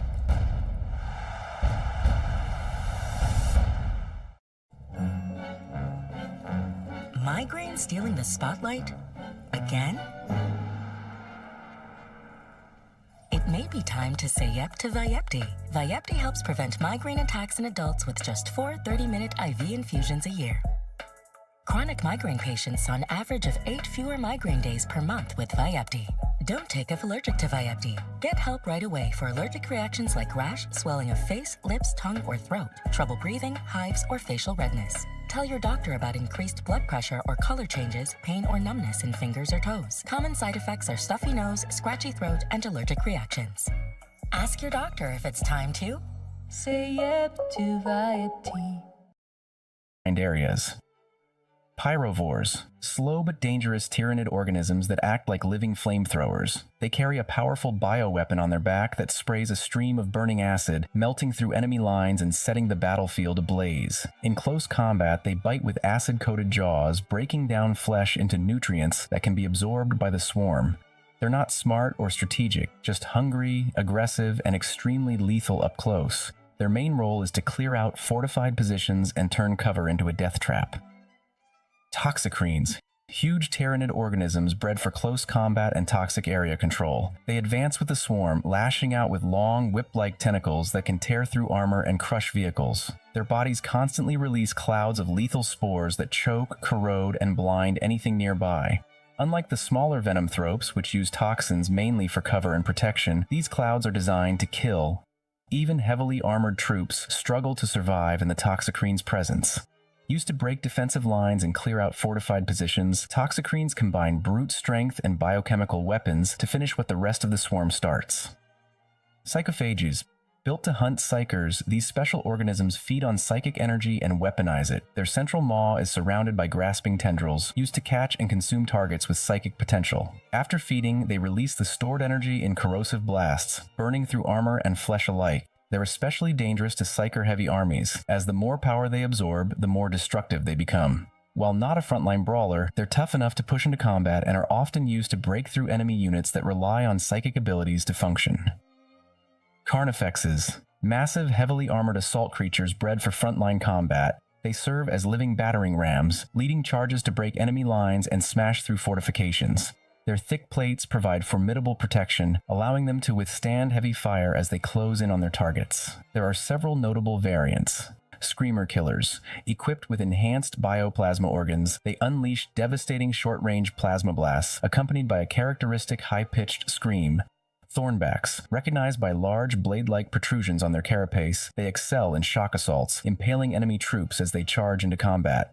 Stone Crushers. Specialized for demolishing heavy armor and fortifications, these variants use their immense strength to topple tanks and breach defenses.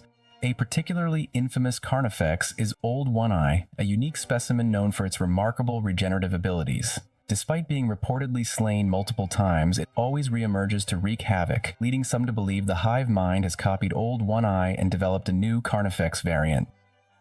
Harrispex. A massive close combat organism bred for one purpose, consuming biomass as efficiently as possible. It uses huge claws to grab prey and drag it into a gaping maw filled with grinding organs. It can tear through squads of infantry or even punch through armored vehicles just to feed.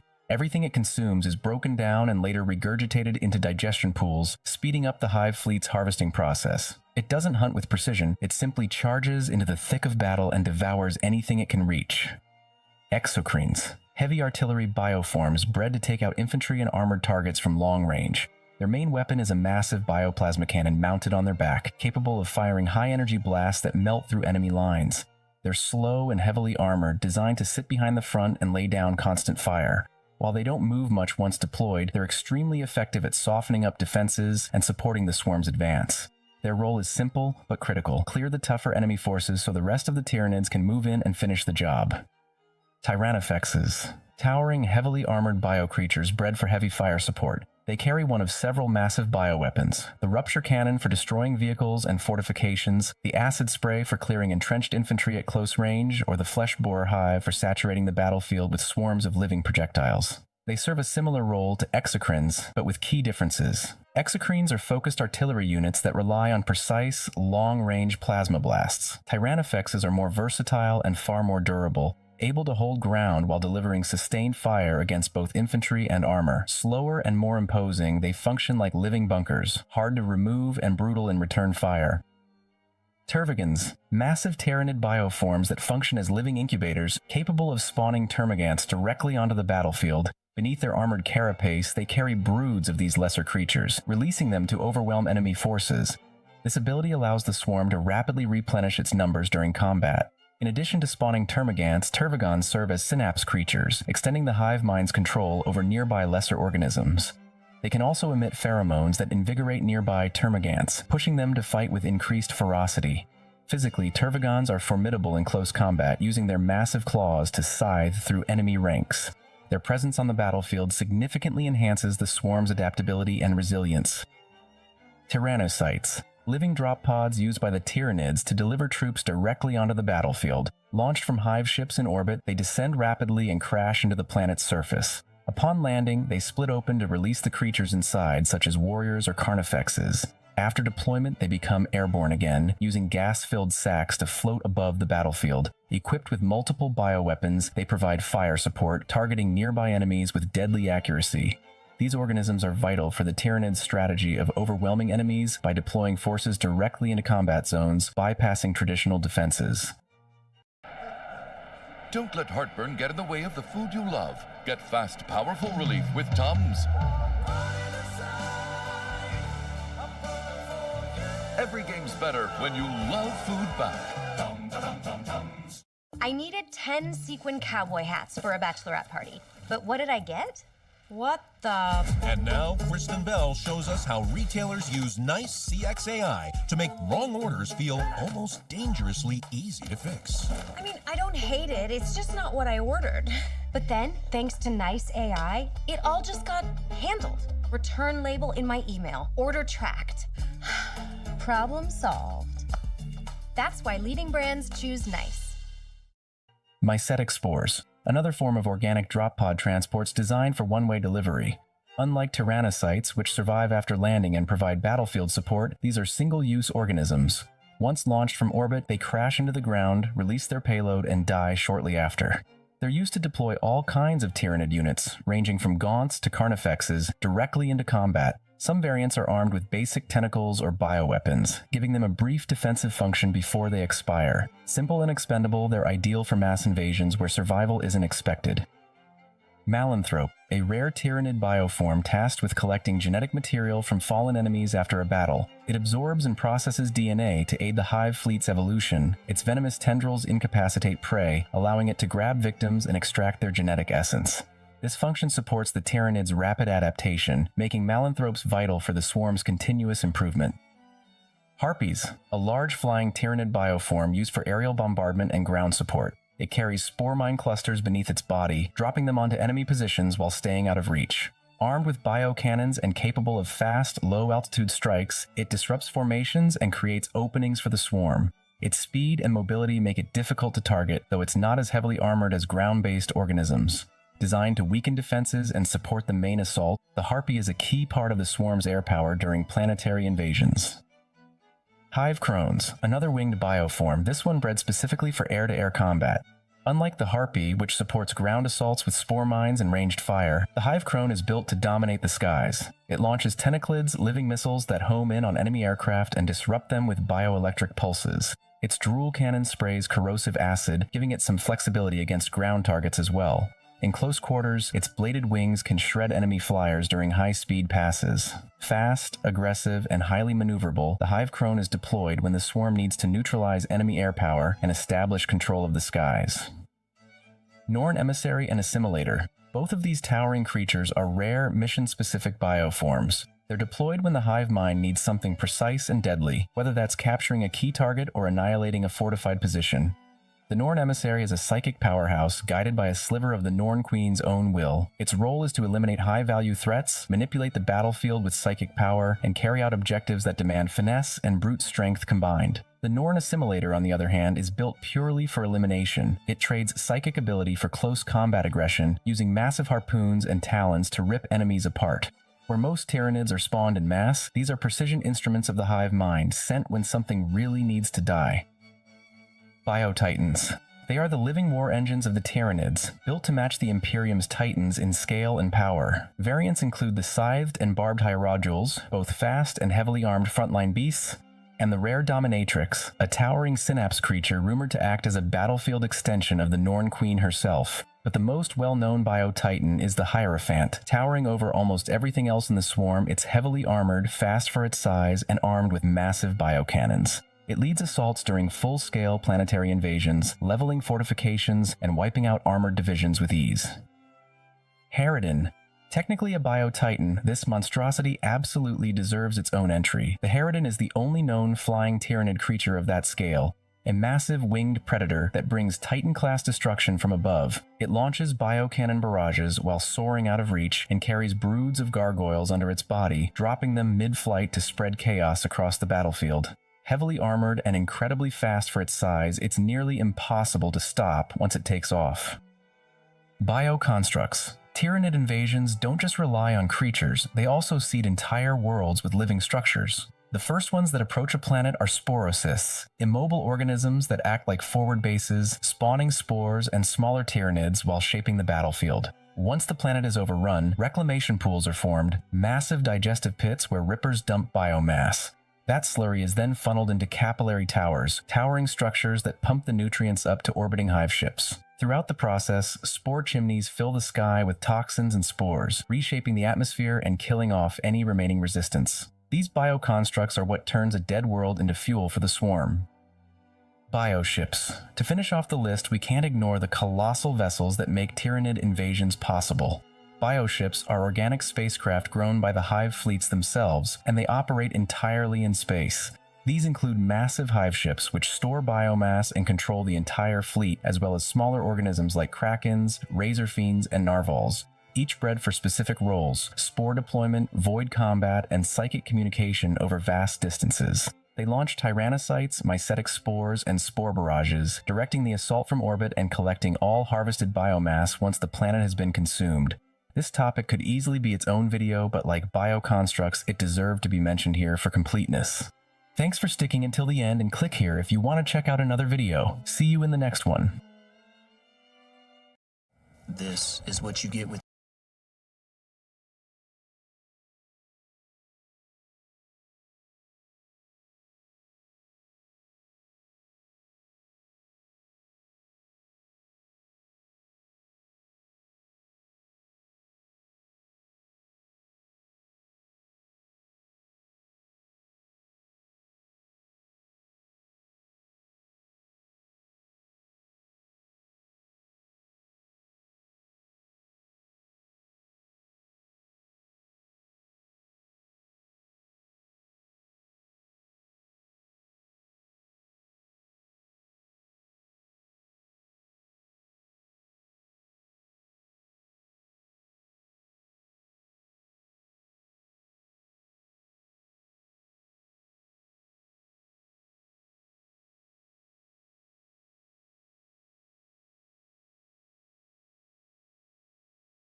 There was never a time where I didn't want to make music.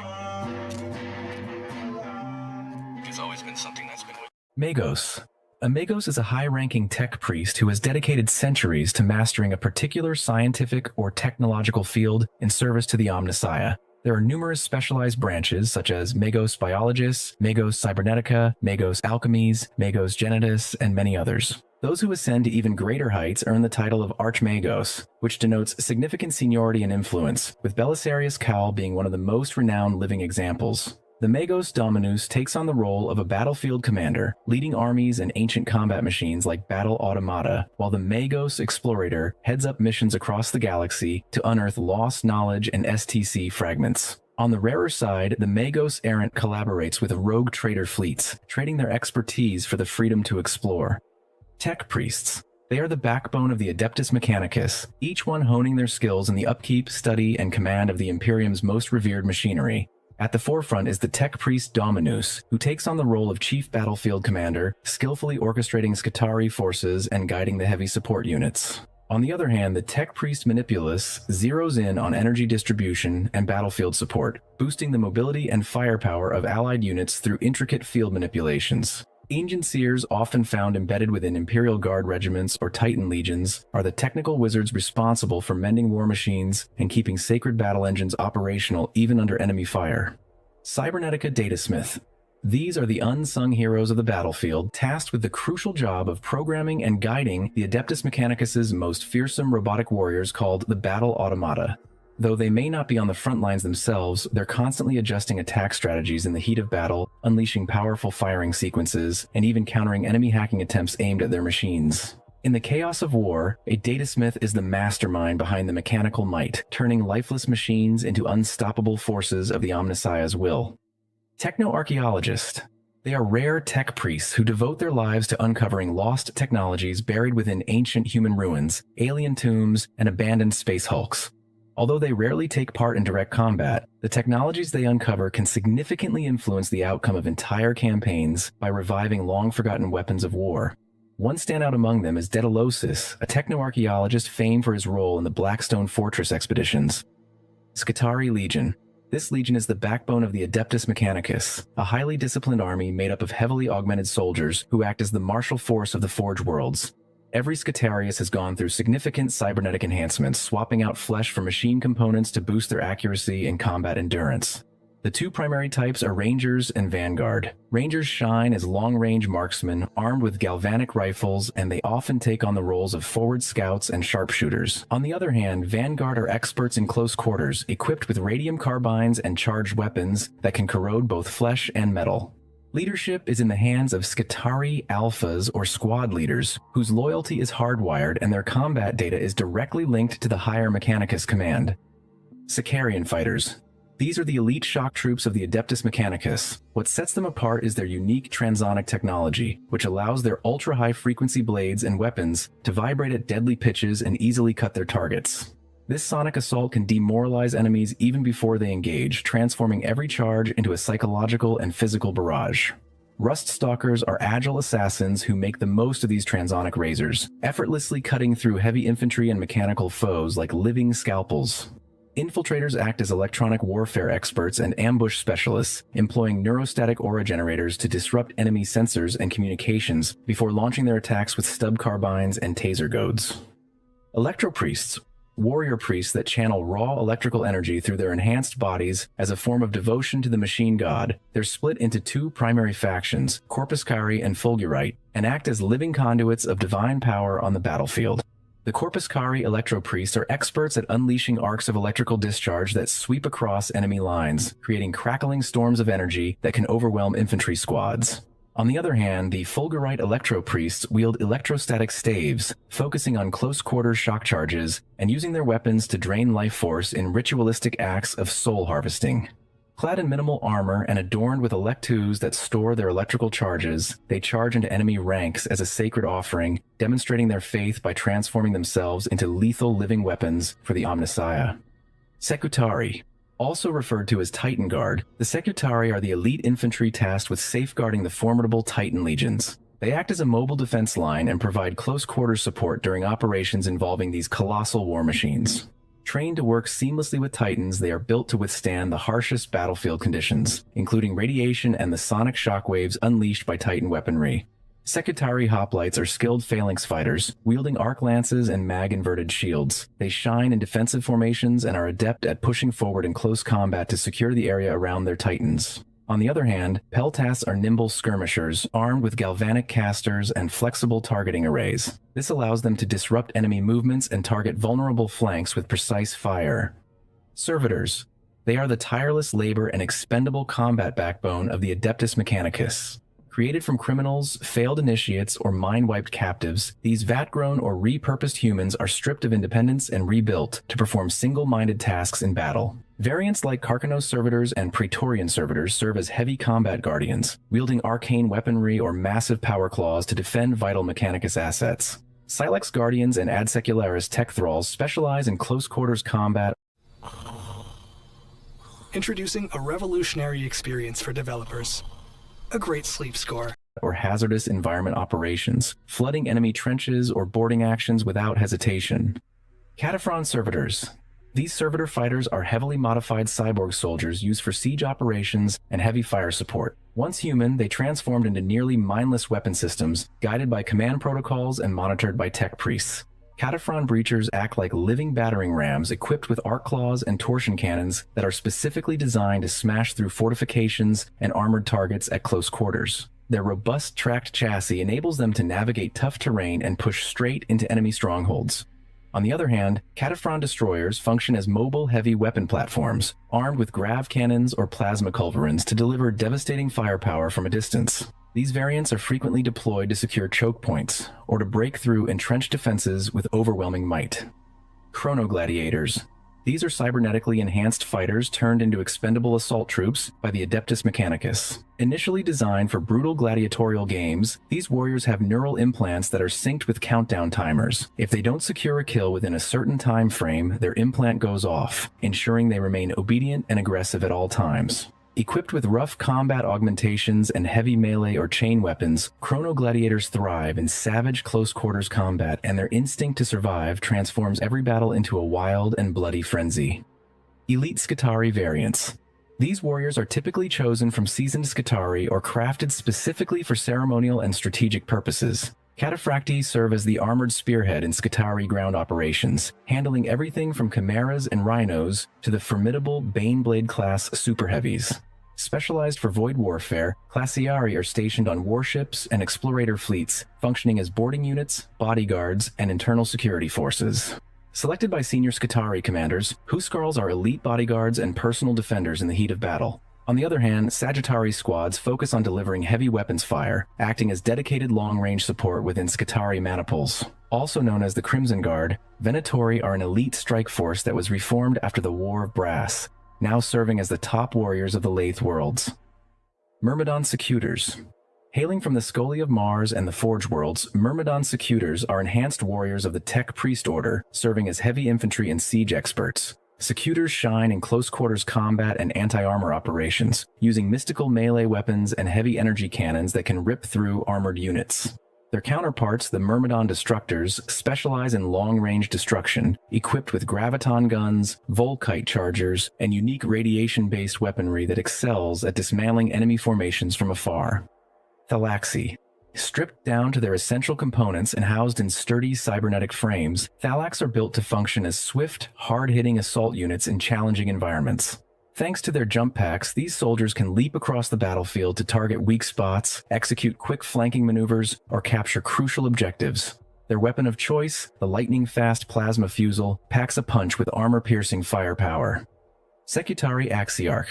As the commanders on the battlefield for the Secutari forces, Axiarchs are chosen through a complex and arcane process that goes far beyond just merit. After undergoing extensive augmetic modifications and thorough evaluations, they are transformed into nearly indestructible warriors.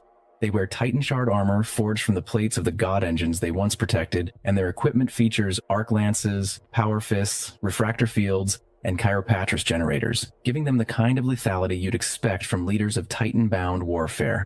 Each Axiarch is equipped with data cores that override sections of their cerebellum, granting them immediate access to tactical doctrines and battlefield logs from centuries of Titan Legion combat.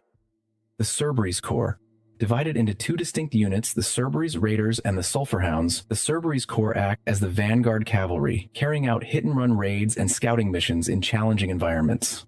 To become a part of the Cerberus, Skitarii must endure rigorous combat trials and form a ritual bond with their cyber-canned mounts. Only those who meet the sacred standards set by a Magos Haptic earn the privilege of charging into battle as members of this elite corps. Cerberus Raiders shine in stealth and maneuver warfare, striking at enemy formations from surprising angles with their galvanic carbines. On the other hand, Sulphur Hounds represent shock aggression, charging through toxic landscapes with incredible speed and unleashing chemical flamers in a whirlwind of controlled chaos. The Sidonian Scotros. A specialized sniper walker designed to take out high-value targets with pinpoint accuracy from a distance. Perched on its unique reverse-jointed stilt legs, this mechanical sharpshooter is built for exceptional visibility and firing steadiness, enabling it to navigate treacherous landscapes and hold watch over areas that others simply can't access. Armed with powerful radium jesiles and cutting-edge targeting systems, the Skatros excels at eliminating enemy commanders, artillery spotters, and vital support units before they can interfere with the Mechanicus' battle strategies. Iron Striders.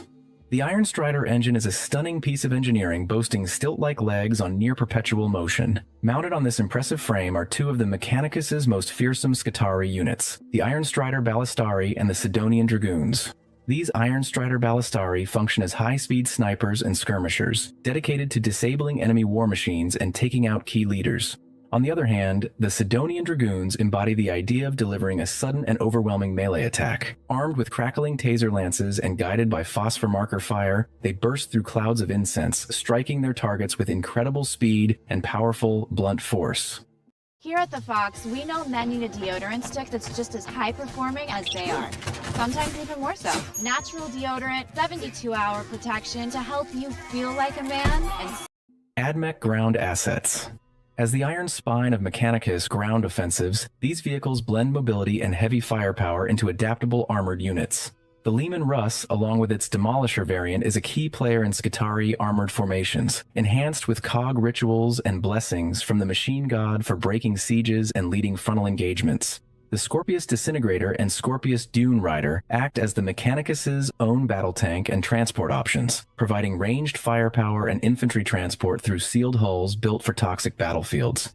Krios battle tanks, including the Venator configuration, are sleek, grav-linked vehicles that Magiled manipules prefer for their anti-tank capabilities or versatile tactics. Larger transport platforms like the Triaros, Crassus, Macrocarrot Explorator, and Gorgon are essential for heavy infantry delivery, often transporting elite Secutari or excavation teams into fortified areas. Repurposed Bane Blades and Storm Blades serve as super heavy tanks in Mechanicus formations, revered as rolling cathedrals of destruction for breaking fortified lines. Ordinatus war machines such as the Sagittar and Golgotha are colossal, one-of-a-kind relic engines, each armed with experimental weapons capable of reshaping entire war zones. At the top of Mechanicus armor doctrine are the Cerberus and Valdor tank destroyers, massive arcane engines of destruction crafted to obliterate enemy armor with unstable and sacred weaponry. Onager Dune Crawler.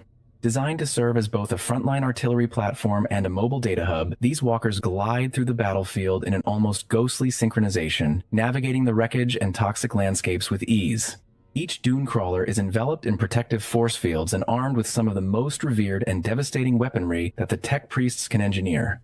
In combat, squadrons unite to form mechanized phalanxes, unleashing a torrent of firepower that asserts their dominance through sheer volume.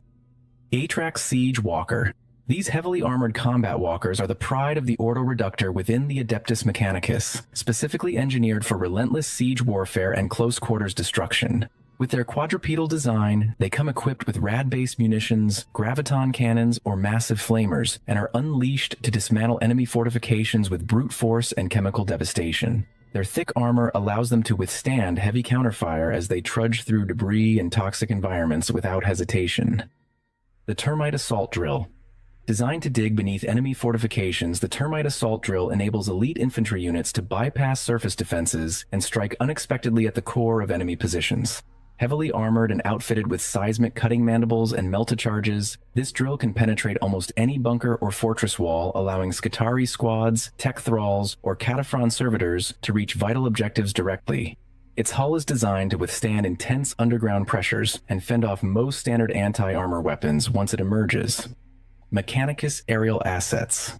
These impressive winged and hovering machines expand the Adeptus Mechanicus' influence into the skies, designed for deep strike insertions and coordinated offensives. The Vulture and Lightning aircraft are faster and more agile, used by Forge World-aligned Scutari Air Corps for airstrikes and suppression fire during planetary assaults and atmospheric dogfights. Avenger Strike Fighters and Thunderbolt Heavy Fighters are launched from orbiting warships or forward Mechanicus bastions to tackle high-priority threats with Lascanon strafing runs and missile saturation. The Storm Eagle acts as a versatile gunship and dropship, often operated by Allied Knight households or Secutari cohorts, delivering elite forces right into the thick of battle while providing heavy aerial fire support. Archaeoraptors. Primarily used for scouting enemy movements and probing weak points, Archaeoraptors excel at hit-and-run raids. These agile, predatory aerial constructs are deployed for rapid reconnaissance and surgical strike missions. Thanks to their advanced sensory arrays and flight control systems, Archaeoraptors can easily navigate through tough terrain and harsh weather. Fire Wasp. Crafted by the Adeptus Mechanicus and put to use by the Adeptus Astartes, the Fire Wasp is a nimble combat drone designed for covert operations. Its main job is to trip mines and set off traps, acting as a sacrificial scout that paves the way for Space Marine squads to breach enemy lines. The Fire Wasp is a tool of choice for Deathwatch kill teams during operations like Space Hulk breaches, and it stands as a relic from the Great Crusade. The Voltarax. This is a unique flying battle automaton specifically designed for high-speed hunter-killer missions, particularly in challenging or hostile settings. The Voltarax's Cybernetica Cortex powers a sleek insect-like frame that comes armed with twin Sethano-pattern missile launchers and optional power blades for those lethal hover assaults. Equipped with a flare shield and advanced targeting array, it acts as a swift and deadly sentry that many even believe it served as the inspiration for the corrupted Blight drones of the 41st millennium. The Legio Cybernetica. As an ancient martial arm of the Adeptus Mechanicus and founded during the Dark Age of technology, the Legio Cybernetica is responsible for developing and controlling battle automata or robotic war engines across the Imperium. From the imposing Thanatar siege units that were pivotal during the Great Crusade to the more nimble shock troops known as Ursarax, the Legio has consistently adapted its robotic forces to meet the demands of the battlefield. The early Castigator and Conqueror patterns were designed as versatile war robots, which eventually evolved into the Domitar class, specifically crafted for aggressive frontline combat. On the other hand, the Rotau 17 surveillance robot, though unarmed, proved to be exceptional at data theft and useful covert operations. Some of the ancient war engines, like the Hunter-Killer series, contained self-directing logic cores that were close to achieving true sentience. Castellan robots. Dating back to the Dark Age of technology, these colossal machines represent a time when efficiency and sheer destructive force reigned supreme. Under the guidance of Cybernetica datasmiths, Castellans can seamlessly switch their combat strategies in the heat of battle, whether they need to focus on taking out enemies or fortifying their defenses. Equipped with a range of powerful weapons, from twin-linked phosphor blasters to heavy carapace-mounted artillery, they are masters at obliterating infantry hordes and cutting through armored foes with ease. Titans. The God Engines, or Titans, are magnificent war machines and the ultimate expression of the Adeptus Mechanicus's technological mastery. Titans stand between 15 and 150 meters, and they serve as walking cathedrals of destruction and symbols of the Omnissiah's divine power. Classified by size and role, Warhound Scout Titans are the smallest true Titans, perfect for scouting, flanking, and quick strikes. Reaver Battle Titans serve as the heart of most Titan manifolds, offering a great mix of speed, firepower, and durability. Meanwhile, the key battle machine of the Collegia Titanica is the Warlord Titans, massive siege machines, equipped with arm-mounted quake cannons, missile launchers on their carapaces, and reinforced void shields. Emperor Titans, which include the Imperator and Warmonger classes, are the largest of all. These walking fortresses act as command centers and weapon platforms, headed by Princeps and filled with Skitarii forces. Thanks for watching until the end. Click here to check out another video and see you in the next one. Oh.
When you think about horror on the Nintendo 64, a few games may come to mind.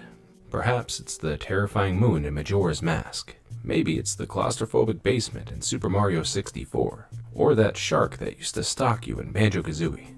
The point is, most of the time, people remember scary moments, not actual horror games. Which makes sense. The N64 was a console built primarily for kids. It was loud, colorful, and even obnoxious at times. A machine full of Italian plumbers and time-traveling elves.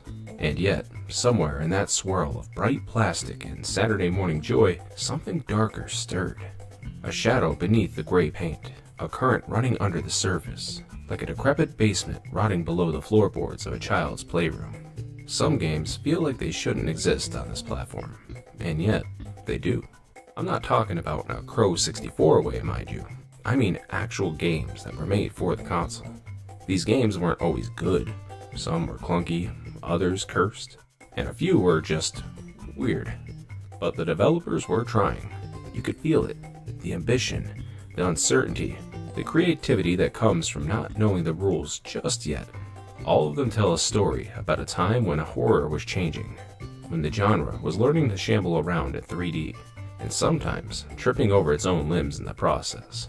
And that's what I love about them. So tonight, we're gonna dust off a few of these old cartridges, maybe blow in them once or twice for good measure. I said in them. Get your mind out of the gutter. So grab your favorite Halloween candy, turn the lights low, and settle in. Because we're about to enter the forgotten world of Nintendo 64 horror games.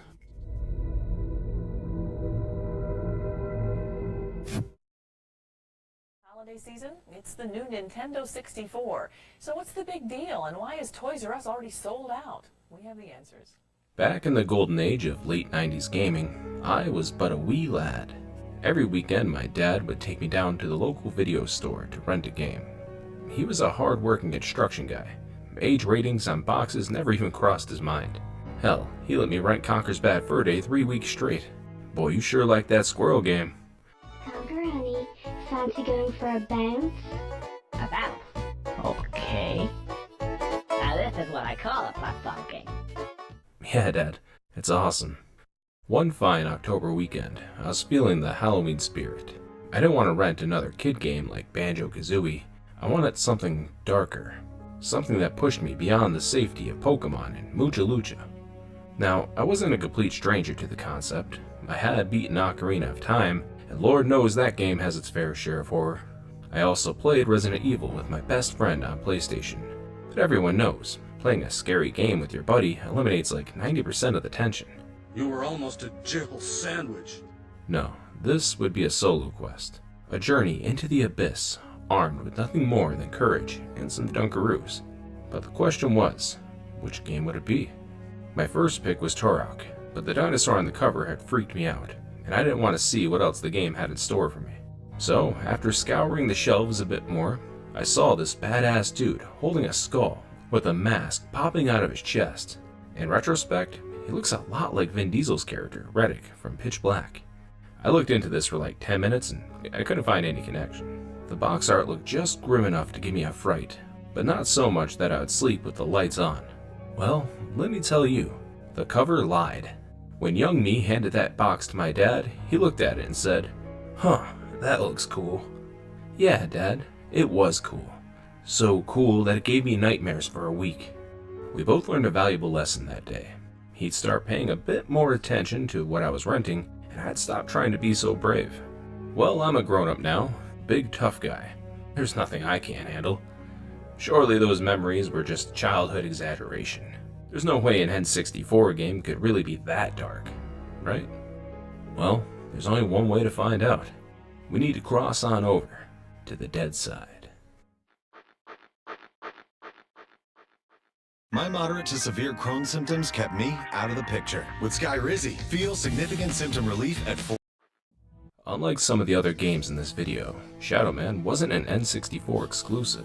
Far from it, actually, and for good reason. It was a technical showcase back in its day. Its lead platform, the PC, was able to handle the game's